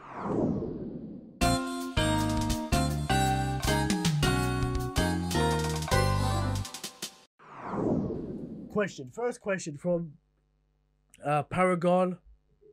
Do you think Otama's devil fruit contained people that ate the smile fruits that didn't achieve the Zoan abilities? Yeah. If she could maybe fix Killer's current state. What do we think about this? Well, I mean, taming doesn't mean cure. That's true. Also, it comes down to like the mythological thing about the Dongo the animals, and the whole story behind it. So I doubt it. I mean, you could tame him to act free. Because she tames animals and the animal-like things. Animal-like so qualities. The DNA is spliced with the human. Yeah. It didn't splice the animal side with when they have with fake the fake smiles. smiles. Yeah, with the true. default that's smiles. True. So I doubt it. I don't know. All right, next question. From Philip. Christian, I never found out your thoughts on Sekiro. Should have said twice. I thought it was fucking crazy good. Also, a new game from From Software, and apparently called Great Rune. I'm hyped. My thoughts on Sekiro. Currently, game of the year. Okay. Best combat in any game that I've played. Great game. Go play it. Sekiro should have said twice. Hard as fuck. Alright? You don't like hard games, you're not gonna like this game. Alright? Probably the hardest game in the last decade if you discount like fucking stupid indie game fucking ballbustery and things that don't work properly. Yeah. So go check it out if you're interested. Sekiro, great game. Alright. From Fazal Afridi. Wait. Aren't the Minks better versions of the Smile Devil Fruits by a lot? Except for the what is this? It might add to Kano's gifters. So I think he's saying, why doesn't Kano just go and round up the Minks to fight for him? I think that's what this question is. I mean, you got free will. They wouldn't obey him. They got free will, you know. Well, I mean, like at the point of the time, it's not like that really matters because he tried to break their will anyway. Yeah. I think it just comes down to I don't think Oda really was thinking about that. I mean, this question. I think he just wanted to have Kano do his own thing with the science or whatever. What if a mink ate a small devil fruit that gave him the power? Who knows? Stupid. Who knows? Would have like Peckham's like. No mink has a devil fruit yet, right? Peckham's. Oh, that's right, Peckham's. Yeah, Peckham's a devil fruit. Yeah. All right, so this question also might mean that the mink army is better than Kano's army. Kind of. Well, I mean, so far we know. It depends. As we know, they were actually winning the fight on Zoe. Yeah. Against Jack. Jack was like the limiting factor that didn't allow them to be defeated. They're better than the fodder, but they're not better than the big crew. The Minks is better than the fodder. They're not better than the entire army, obviously. Right. All right. From Return to Slab, I forgot Luffy needed King Kong gun to beat the gorilla. Apparently, the Rose Carded Kings are on Doflamingo level. Apparently, right? Question: what's the best One Piece fan art you've ever seen? There's a really good guy who does all the animals and like Marco and shit. The digital painter. I can't remember his fucking name. It's a shame because he's really fucking good. Yep. You know, you've seen that art of the animals, right, Drizzt? The really like detailed, kind of realistic style. Oh yeah, I've seen those. I think that's the best fan art I've seen, because if you just draw the characters as they are, is it really like your own twist on it? There's a whole bunch of art questions. It's still very good. Very good technique. Very good technique. Ability. I love his stuff. I can't remember his name. I'm sorry, man. I'll maybe put you in the credits or some shit. I'll find it. All right. We'll find you. We'll give you a shout out. You do great work. All right. From Muzi Mustav. Next episode is the return of the World's Worst Theory. I was thinking about it, putting all the 944 theories and just roasting them. Yeah. Because they were always stupid, and I've always said they were stupid. Because they were based on very little evidence. Alright? Very little evidence, I've always said that. So, World's Worst Theory might come back next week to roast all the 944 theories. Okay. Alright, Drizzt might appear in the roasting. We'll see. We'll see how I feel like. Alright? From Lozel Low. Alright? Something I thought about Aizo / Kiku, Tsuru, Kinemon's wife, doesn't know who Kiku is. She told Luffy and Zoro she just met her recently. Would Tsuru not know a member of the Nine Scabbards? ? We also know Whitebeard has been in Wano. Not sure if this is connected or confirmed. In the scene with Roger and the Sakura Palace. What are your thoughts on Aizo, Drizzt? There's a little, like, I think the question is, if Kiku is one of the Red Scabbards, why didn't Tsuru not recognize her? I think that's the question. Yeah, I don't know. That's kind of like a double question for me because it's like, what's the connection between Izo and Kiku if there is one? Like, why is Izo there if all of the other Scabbards are supposed to be there? I've seen arguments from both sides, and honestly, it's like from an aesthetic thing, it looks completely 100% like Izo, but with like the Tsuru thing, that's like something that I think I'm expecting to be like revealed later because we knew that Tsuru knows the Kozuki symbol, went to like Leftovers Town, and then a month after she went there, Kiku just followed her and started working at her shop. Yeah. So it's kind of hard to say. I feel like that Wano like male girl thing might have something to play with like the Izo stuff. Okay. All right, but it's not Izo, right? It might be. So I mean, like is Kiku? The eye test tells you that looks exactly like Izo. But are you saying that the Kiku? Logic behind it is like, why would he be there, kind of thing. But I think like the thing is that Izo is not Kiku. Like they're not the same person, right? No, that's impossible. Not, no, it's literally impossible. It's actually not possible. So they could be related, maybe. Sure, they probably could. Brother be and related. sister, maybe. Maybe brother and sister. I was saying this on Twitter. It's a random pull from Oda that it's such a random pull. No one cares about. I mean, like the deep hardcore fans care about, but like Aizo is such an irrelevant character. Yeah. Like you only know about Aizo because it's the data books. Yeah, like as I said, like the only reason I can think of for Aizo being in that flashback is like Oda's being like, oh yeah, world building. I remember that. Yeah, it might also be a connection to Whitebeard and setting up the Marco arc that might be after Wano, all that shit. Yeah. Who knows? It's weird. It's weird. I don't know why you would do that. No, I think there are valid points on both sides of the argument, though, for like what is actually the truth. I just find it a confusing choice to make Aizo here. Why not? I mean, I agree with you 100%.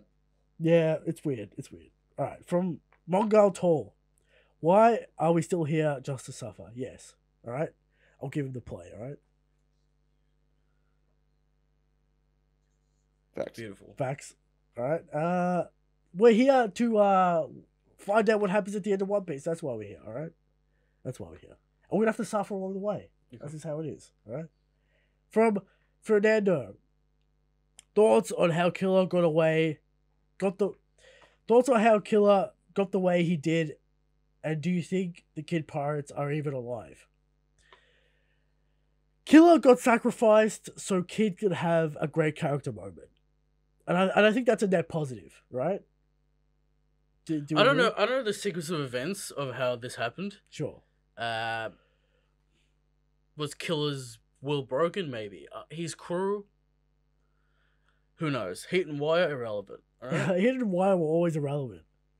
I will say this about Kid.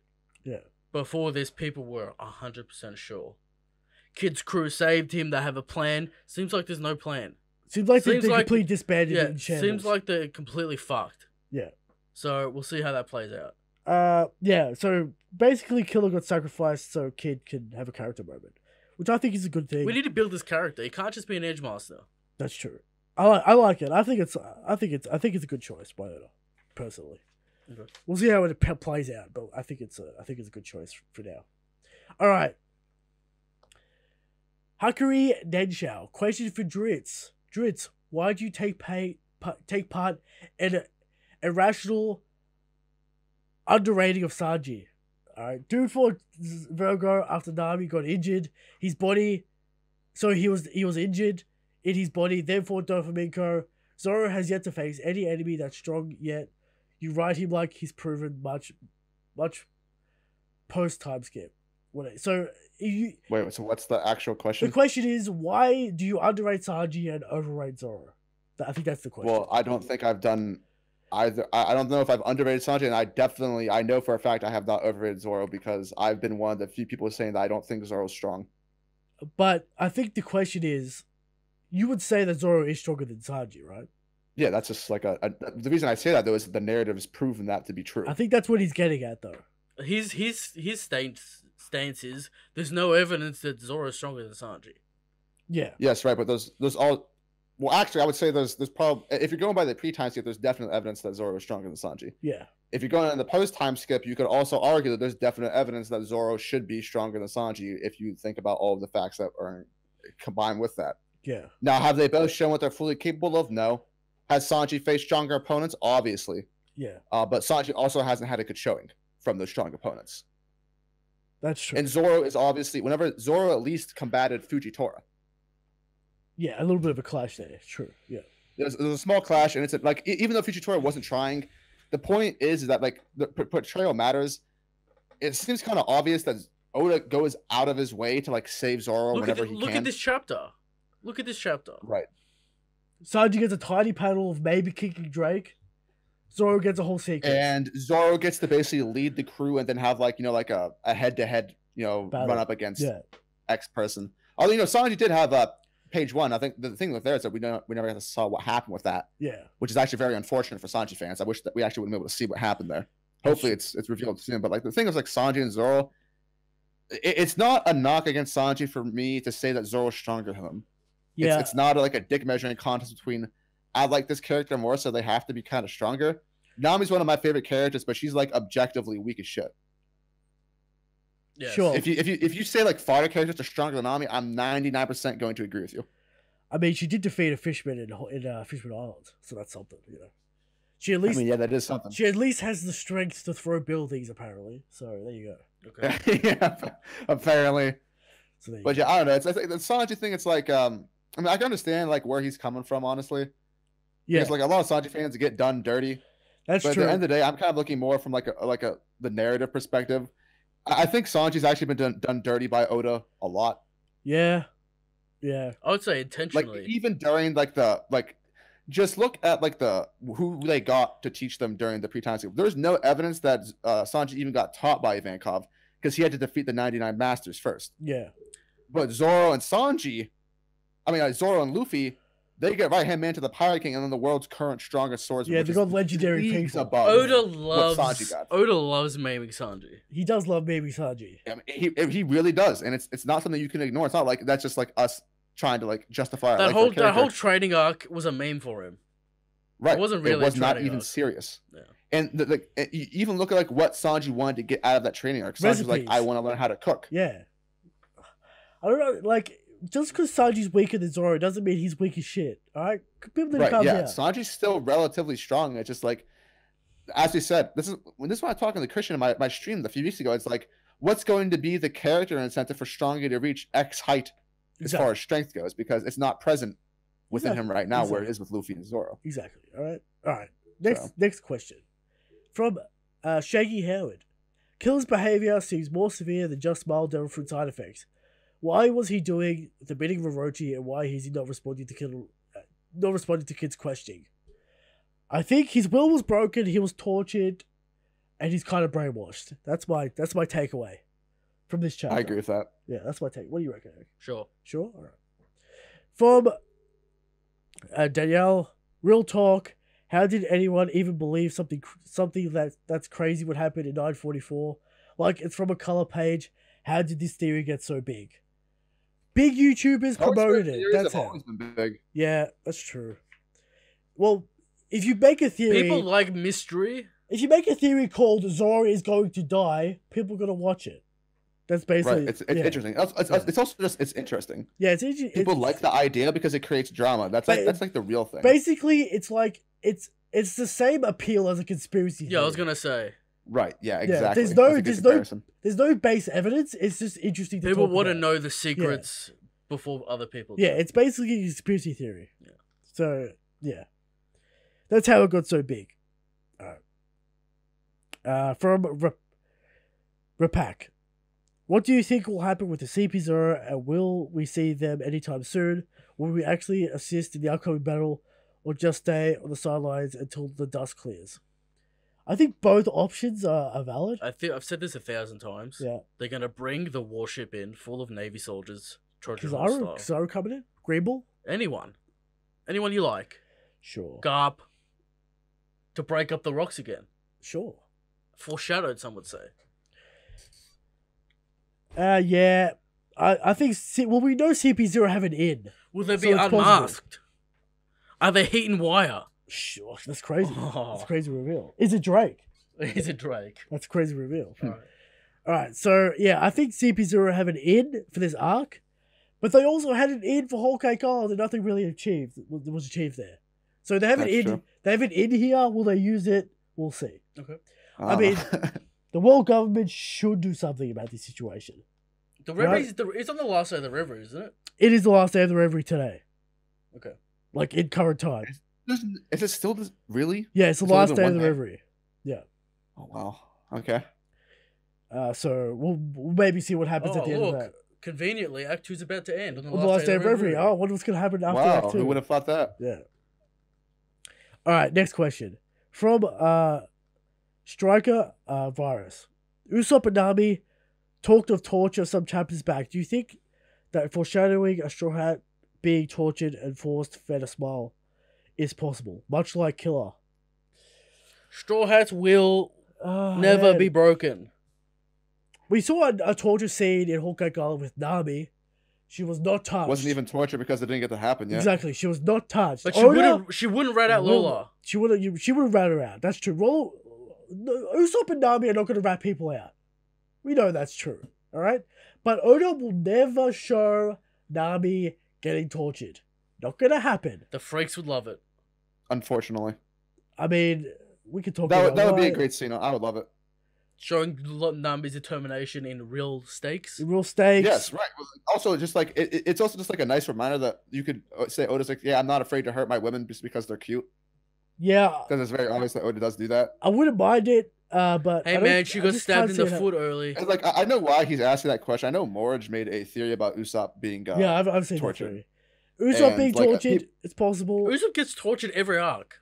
Yeah, also Usopp gets fucked up every arc, so I don't see why it couldn't happen. That's very possible. I mean, does Usopp need... Although it's like, being forced for the small, I would actually kind of like that, although it would be kind of like... it's been done. Doing it too much. Yeah, it's already been done. Maybe. Yeah. Yeah, you already did it with Killer. And it wouldn't really have the same emotional impact because, like, you know, the Straw Hats are happy-go-lucky. Well, I would say this. To make that count, you would have to do more than just force feed a smile. You'd actually have to hurt the character and break their will. In some way, because the context around Killer is like, one, he's not the same way that he was before. Maybe, and two, the crew's missing. Maybe it's like some sort of ironic, fake bravery from Usopp if he gets force fed a smile, because then he'll never be afraid again, right? I mean, I'm all for torture, so I hope that happens. Maybe that could be like some sort of fake bravery. So then when we hit Albath, he can get real bravery. We never ever talked about the potential of Kid being indebted to the Straw Hats and becoming law. He's just... I think Kid's going to help in Wano and then he's going to fuck off. I think there's going to be... Because Law should also fuck off after Wano, right? Because there's no reason for him to be if he lives, yeah. If he lives.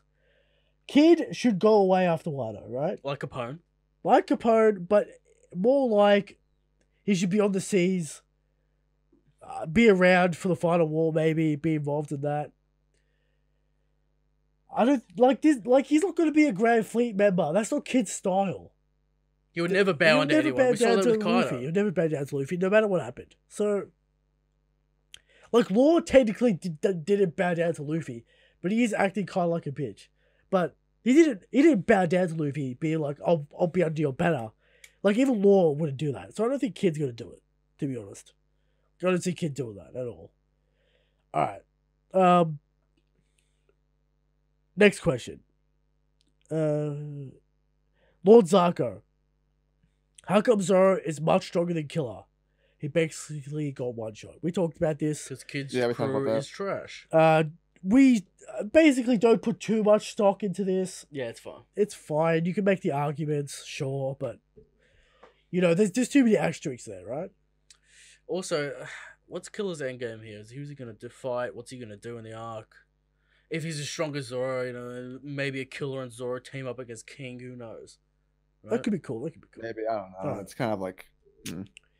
From if Killer's going to be important, which he kind of looks like he's going to be a player. I feel like he's going to be a MacGuffin for Kid. Like he's gonna, maybe if he was maybe if he was tortured by King, you know, King's a torture freak. Yeah, I think maybe he's the one who broke Killer, and like that's gonna be like the fight. You know, maybe it's just like he's just there for a motivation for Kid. That's probably what it's gonna end up being. Okay, but we need that character moment where he breaks out of it. Sure, 100%. So he has to do something. So the smile is definitely gonna get cured at some point. Also, his emotional torture will also get cured. Yeah, 100%. All right. From Sanji Lollipop, Lord Neck, what are your thoughts on who should fight Orochi, and who you think will actually fight him? I think for the story's sake, it should be Kinemon, but most people want Zoro to fight him. What do we think? Lord who Neck. should fight him? Like, I'm gonna disagree on the Kinemon thing because why should there's no character connection between them outside of just Kinemon being part of the Kozuki clan. It seems like Kinemon's like the main dude of the Red Scabbards. Yeah. So I don't know. Like Kinemon's weird. But if you're gonna have a fight, like if Kinemon's gonna be the guy, you have to kind of make there be a character connection between them so the fight actually matters outside of like getting revenge for. Well, we need that flashback. Yeah, we need that flashback. So it's probably gonna be Kinemon getting revenge for Odin. It's look, the thing that makes the most sense for revenge is Kinemon or Momo. I don't know about Momo. The power scaling can get shaky there. Right? He's been swinging that sword, you know. He's been traded. He's gonna get aged up by he's gonna have arm and Haki. It's crazy, right? He does have voice of all things. He's a special child. I mean, like as far as we see so far, though, like the only character that's kind of expressed motivation to get revenge against specifically Orochi is like Zoro. Yeah, but like Zoro is way too strong for that to be an interesting fight. It doesn't have to be an interesting fight. But this is a show. This is a shonen, right? We're gonna have an interesting fight. I mean, it depends on what Oda wants to do. He could beat Kirishiro high diff and then just kill Orochi. Just kill Orochi nonchalantly. Right. Yeah, I can see it. Maybe.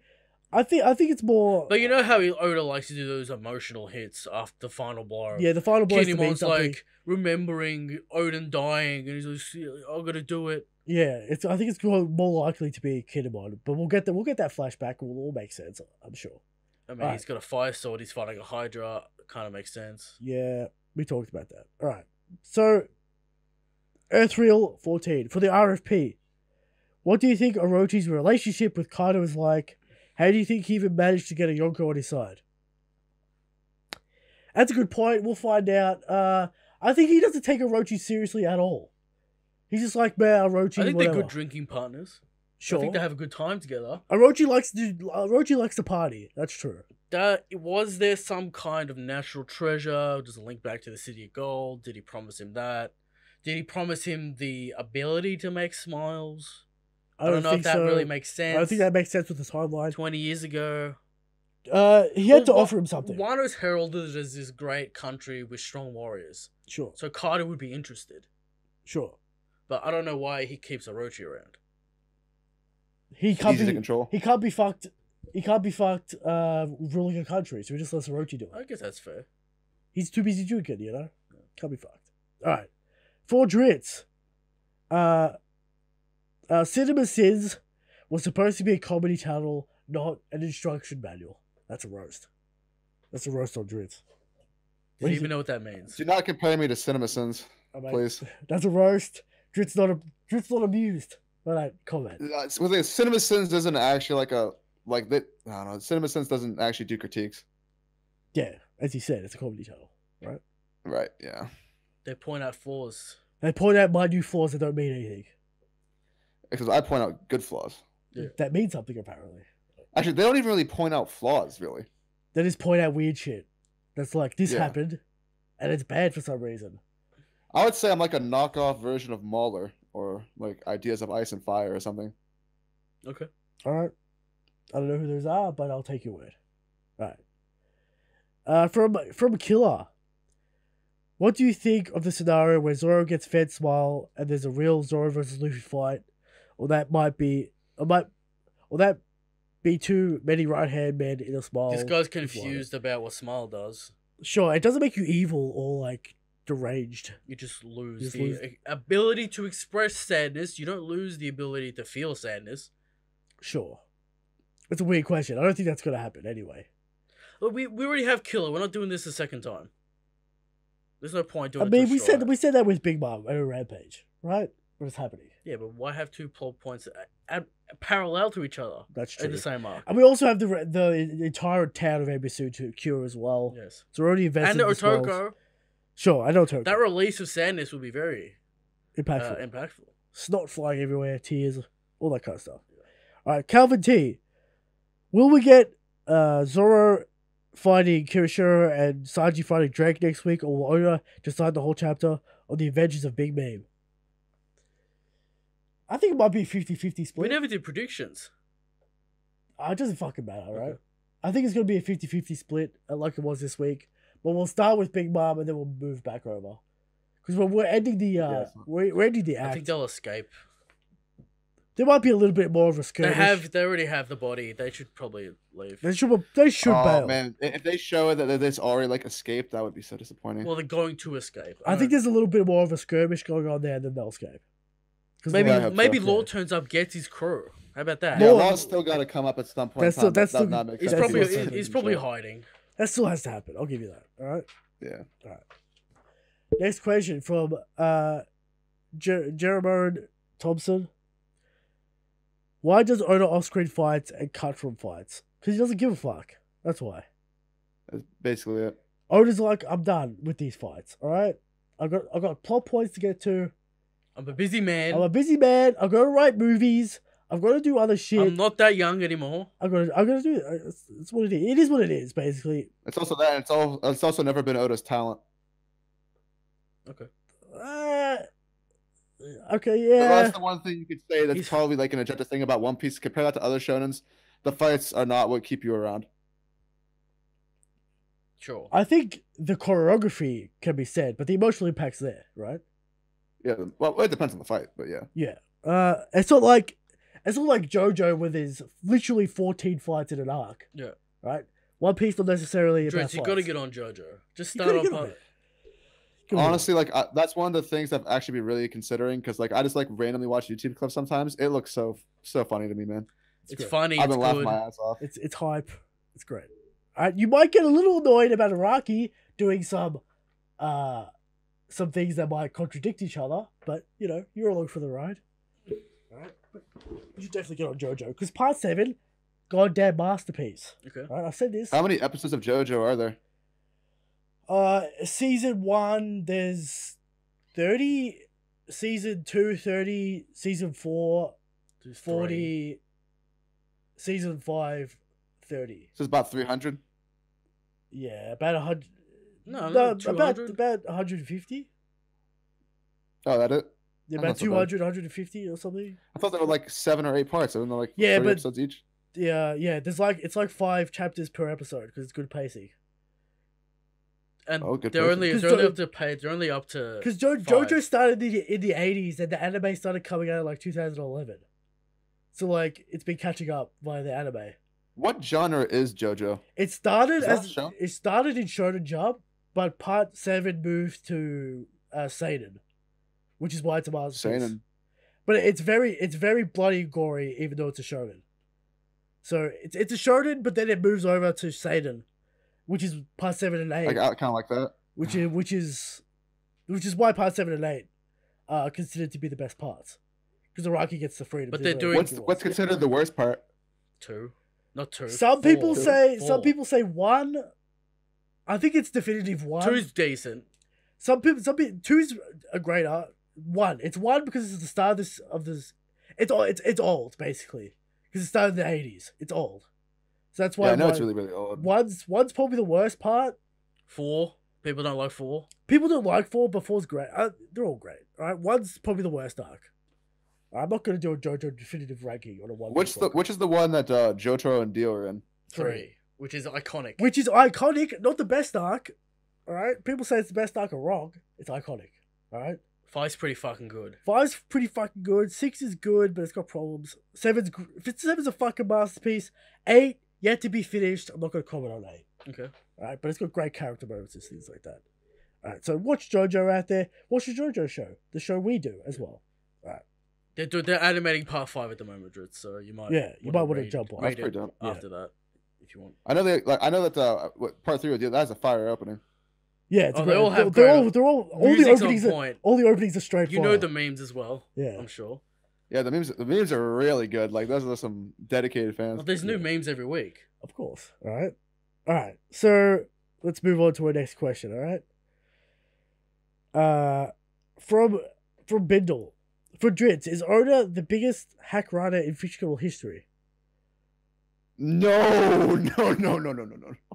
I think that's a bit of a bait question. By a long shot. I think that's a bit Holy of a bait crap. question. Have you ever heard of the man Hiro Mashima?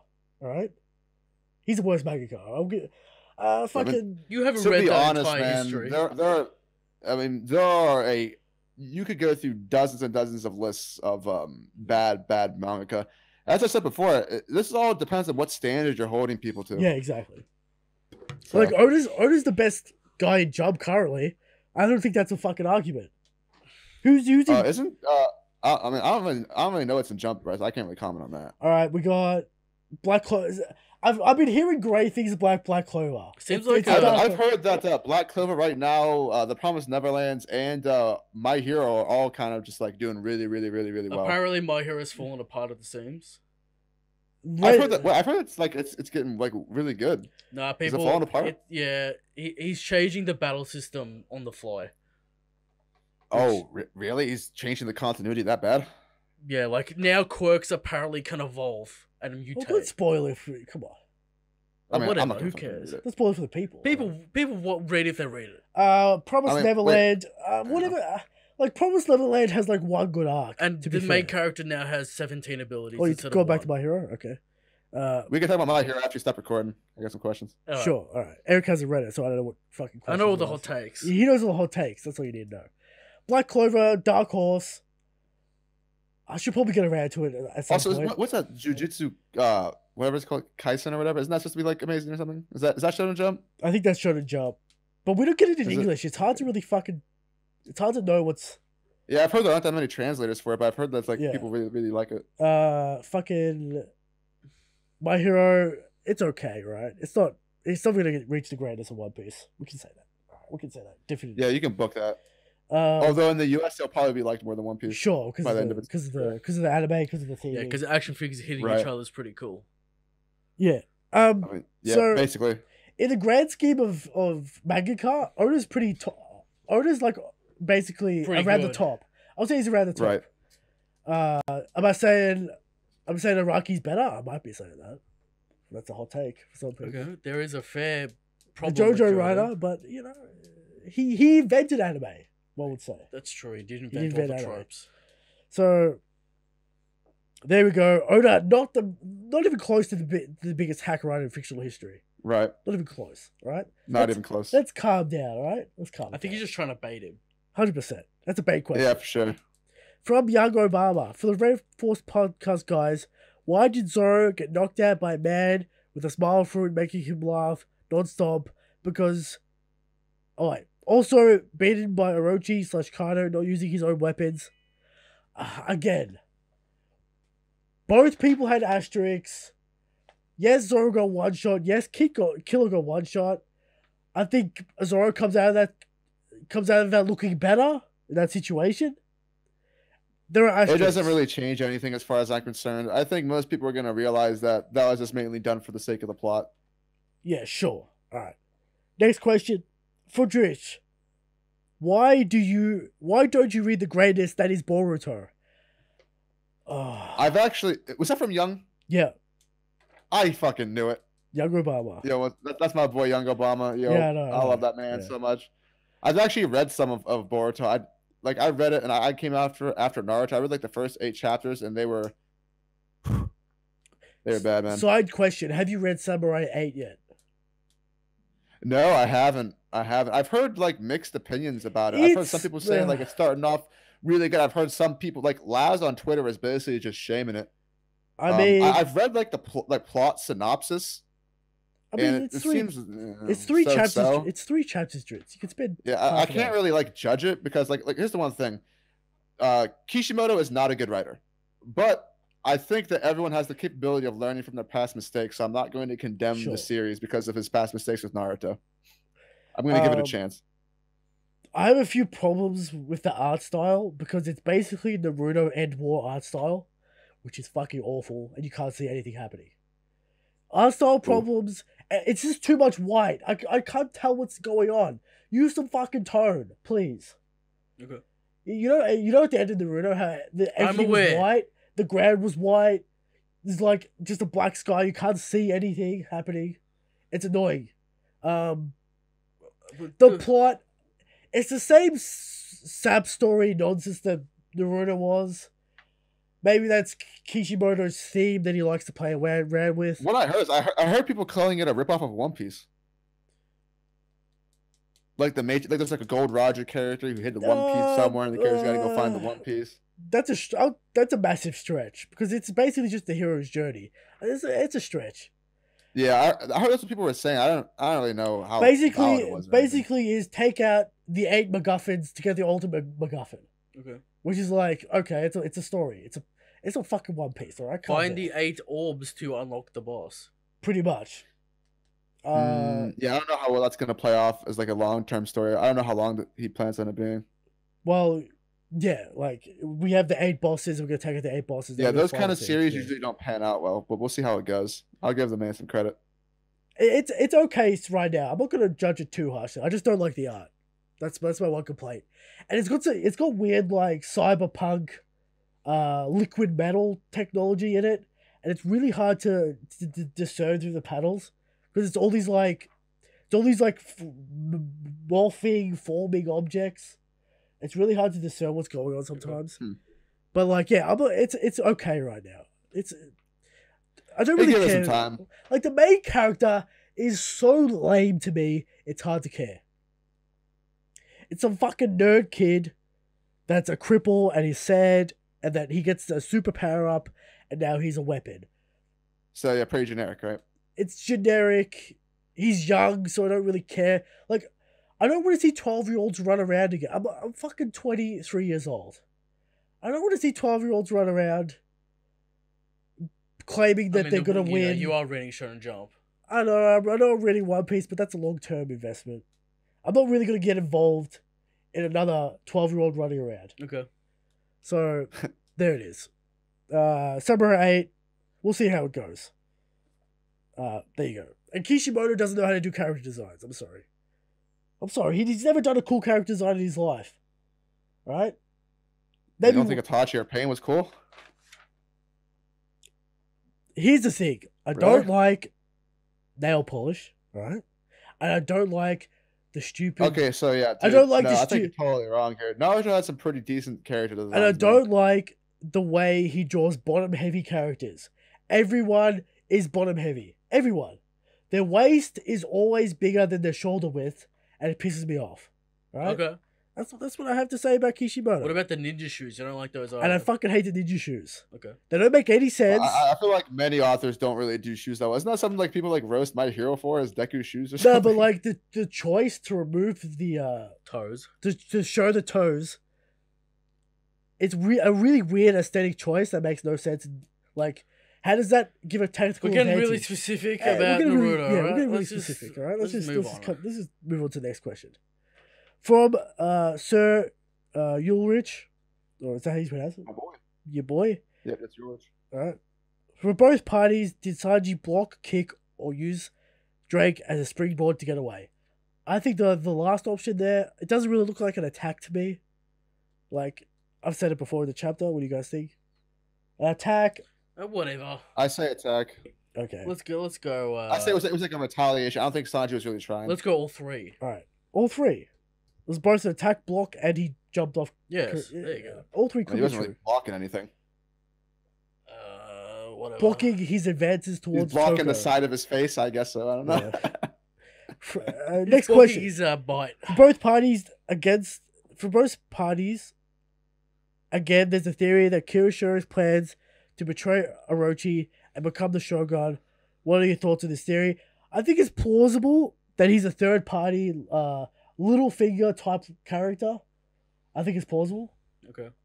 You know, he's doing schemes in the background. He should have got it done for Sure. 20 years. Why would he do it now? Sure, but I think it's possible. I don't know. Maybe he's waiting for the prophecy to come true. Well, Kaido's still around, and that's the big Kaido's problem. still around, yeah. So I think it's plausible. I don't know, whatever. What do you think, Drizzt? Is he a third party? I mean, like, I would need to know the more. Like, I know, like, that's JB's idea, right? He made like the that's Toshiro. everyone's idea. I mean, that's everyone's fucking It's not idea. a complex idea.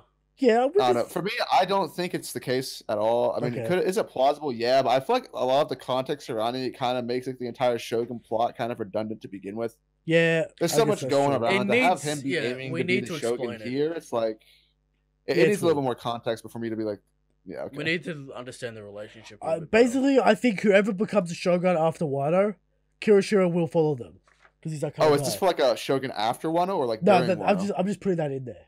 Like whoever becomes a Shogun after Wano, Kirishiro will follow them. All right, that's my prediction because he's that kind of guy. If he lives, yeah. Yeah, if he lives, which he probably will because no one dies in One Piece. It doesn't make sense that he's Denjiro. People saying that annoy me. He's Denjiro. It like the context of like people talking to him doesn't really make sense in that way. Sure. And he's not really hiding his appearance either. Yeah. Okay. Right. Last one for both parties. Is anyone getting the reference to Japanese cinema from any of the chapters? No, because I don't know shit about Japanese cinema. So apparently there's references. Japanese cinema. I totally believe that. That's something Oda would do. I mean, Oda says that he basically just draws stuff for movie references. He's a massive fan of Japanese cinema. He's given us some examples. Examples are Yojimbo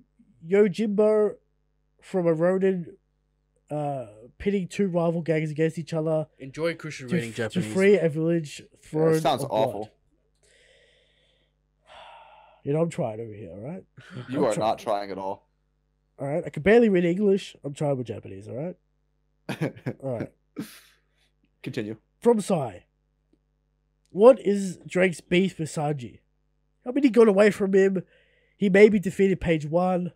There's some beef there, I guess. Right? Reference to my expository dialogue earlier on in the video talking about Germa and stuff and his overall plan. That's my opinion. Yeah, okay. From Young Earth Source. For Drizzt. What's your favorite fast food joint? Favorite fast food place? Yeah, what a fast food. To be honest, actually, I don't really eat out many places at all. So I don't think I actually have a fast food. Like, I haven't been to most fast food places, I don't think. Have you ever left the house? I mean, yeah, I've left the house. I mean, I worked at McDonald's for 3.5 years, but I mean, like, I haven't really, like, tried many of them. Like, I've never had, like, a need to go there. I'm not going to go to a fast food place on my own, really, to do anything. Is that how you get a thick neck staying off the fast food? I mean, it's like, I'll have, like, Subway every once in a while, and, like, I don't know. Subway's like, I can't go to Chick-fil-A. Like, I actually am not able to eat there. So. What'd you do? I can't have Chick-fil-A. Well, I'm allergic to peanuts. They cook out everything there in peanut oil. So I can't eat anything. It's same with like Five Guys burgers. Australia has like 3 options. 3 options. You got Hungry Jack's, also known as Burger King. Yes. You got McDonald's and you got KFC. That's all you got. I'll choose Five Guys burgers. All right, Five Guys. Okay. I'll go KFC. Because I can't have their French fries because it's cooked in peanuts, but their burgers aren't. So they got damn good burgers. All right. So yeah, that's the question for Drizzt. For us, for the Red Force, for me especially, for Christian, what do you like about Drizzt's videos now? You can see me in the comment section of every Drizzt video, being like, Drizzt, you're being too nitpicky. Drizzt, you're doing this, you're doing that. All right, I'm always there. What do I like about Drizzt's video? I think it's an example of what too cynical is. So it's an example for me not to go too far. All right. Okay. That's what I like about Drizzt's video. That's fair. All right. That's what I like about them. They have a place in the community. I'm not gonna deny that. Sure. They have a place in the community. We need someone who's the opposite of the main 3 guys. Right. We need someone who's the opposite of that. We need more voices in the community. All right. Getting more opinions out there, always a good thing. All right. From Frazzle. Question. I think that Kirishiro, the guard dog, is probably one of Kaido's men. All right. He thinks that Kirishiro is one of Kaido's men. It would make sense. Why? Well, I'm getting to the point. Answer me now before you finish. I don't know. I haven't read the question. Finish the question. It would make sense having him as Kaido's inside man so he can keep tabs on Orochi and keep him safe for whatever reason. Kaido can just rule all of Wano without him, but it's more like opposites of the Sengoku era where the Emperor was just an empty title and the Shogun had all the power. Okay. So I think the question is, do you think that Kirishiro is kind of keeping an eye on Orochi for Kano? Possible. My first impression, no. Possible, yeah. He looks very Japanese. He does look extremely Japanese. All right. Is that racist? I don't know. I would say just like I personally can't really see how Kaido would care that much. Yeah, that's also true. Like, we kind of just give a flying fuck. Yeah, right? We know that, right? I mean, he's got like all of his forces like even in the capital. I don't know if he's really worried about Orochi, the guy who's just like an idiot. Orochi uses Kaido's forces liberally. That's true. They are hanging around Wano. So it's kind of like that connection going on. From Lothar, what other world powers do you think will show up in Wano? Why do you think they'll be there? And what order do you think they'll show up? There's like 3 questions there. Who I think's turning up? Man, like, the Marines surely turn up, right? I think it's possible. CP0. Right. Does Blackbeard show up? It's possible. Fucking the Revolutionary Army could show up. It's also possible. They have an in with the liqueur metal bullshit. So everyone could turn up. The Order, CP0 / Marines. Then Revolutionaries get involved because they're there. And then Blackbeard comes at the end. That's my order. There's the question. I don't know. There you go. Sure. Any thoughts about that? Yeah, I think literally every single party shows up, including Shanks. Shanks at the end. Stop it. No, I think Shanks will be near the end, but he won't be like. Yeah, he might be the last thing that shows up. It's possible. I think basically every party shows up because I feel like they kind of have to. Yeah. He's gonna say. Part of it's gonna be to save Luffy. Part of it's I think Shanks gonna try and be here so he can stop Blackbeard. Yeah. Yeah. Okay. I think that's true. All right, that's the end of the show. Okay. There it is. We're done. We want to thank Drizzt for turning up. We want to thank Drizzt for turning up. I wasn't that negative in this, so this episode, I want to see some comments. This episode much better than the first episode. Christian wanted to kill himself after the first one. That's because me and Christian had an immense hockey clash that first episode. Yeah, that was pretty it was the first encounter of Drizzt. I'm gonna be honest, I didn't like him. We've all softened up to each other. All right, we've all softened up. I don't even know how that even happened, though. We all understand each other. How did you go from hating me to like this guy's all right? The memes. Here's the thing, Drizzt. Here's the thing. All right, I always look for the good in people. All right, I'm not going to be one of those. I'm not going to be one of those guys that's like holding a grudge forever for no reason. All right, I'm like, Drizzt pissed me off. Let's go see what this guy has to say. Started watching some videos. I'm like, all right, this guy's not that bad. He's not double for anime retarded. We can get along, all right. And then some sort of friendship bloomed. I don't know. Some sort of meme. Literally, I don't think you actually know the answer because I can't point to a specific point in time where you were just like, we had like this moment where like, fuck, we accidentally touched each other's hands in the hallway and like it was like we both blushed or something, and then that was like the start of our friendship or something. I just took a different tact with Drizzt. I'm like, I'm not gonna get angry at Drizzt. I'm just gonna meme him. See, I think part of the reason is because me and Eric got along pretty good. Yeah, I threw Christian into the deep end because he didn't know anything about you. That's true. So yeah. Once I realized all I have to do is meme him, and then he actually likes the memes. I can get along with anyone who doesn't get upset when you get memed. All right, I can get along with anyone. Okay. All right? If you get upset about memes, what the hell? Come on. Don't get upset about memes. If you can't laugh at yourself, then I think you're kind of taking it too hard. Exactly. All right. Drizzt embodies the Australian way, and that's why we get along. Okay. All right. He embraces the shit post. All right. He embraces it. There you go. That's the episode. You can like the show. You can, if you get this far, surely you subscribe. Yep.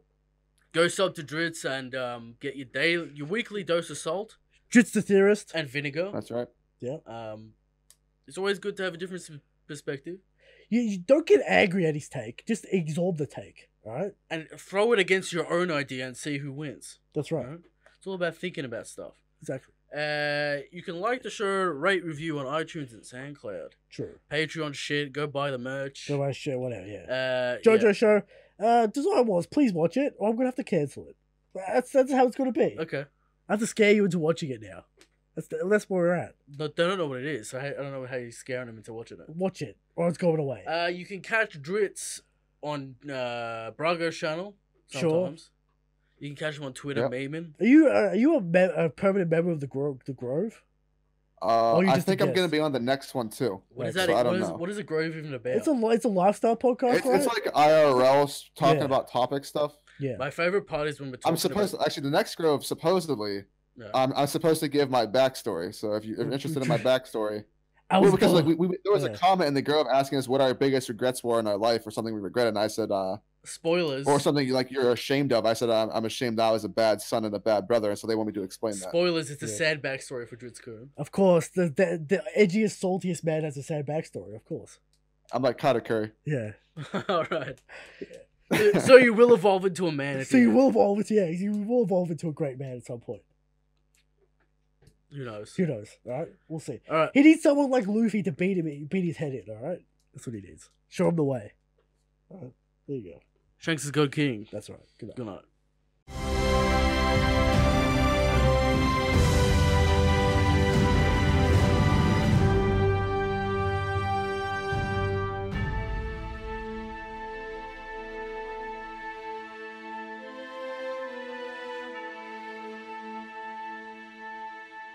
Let's get.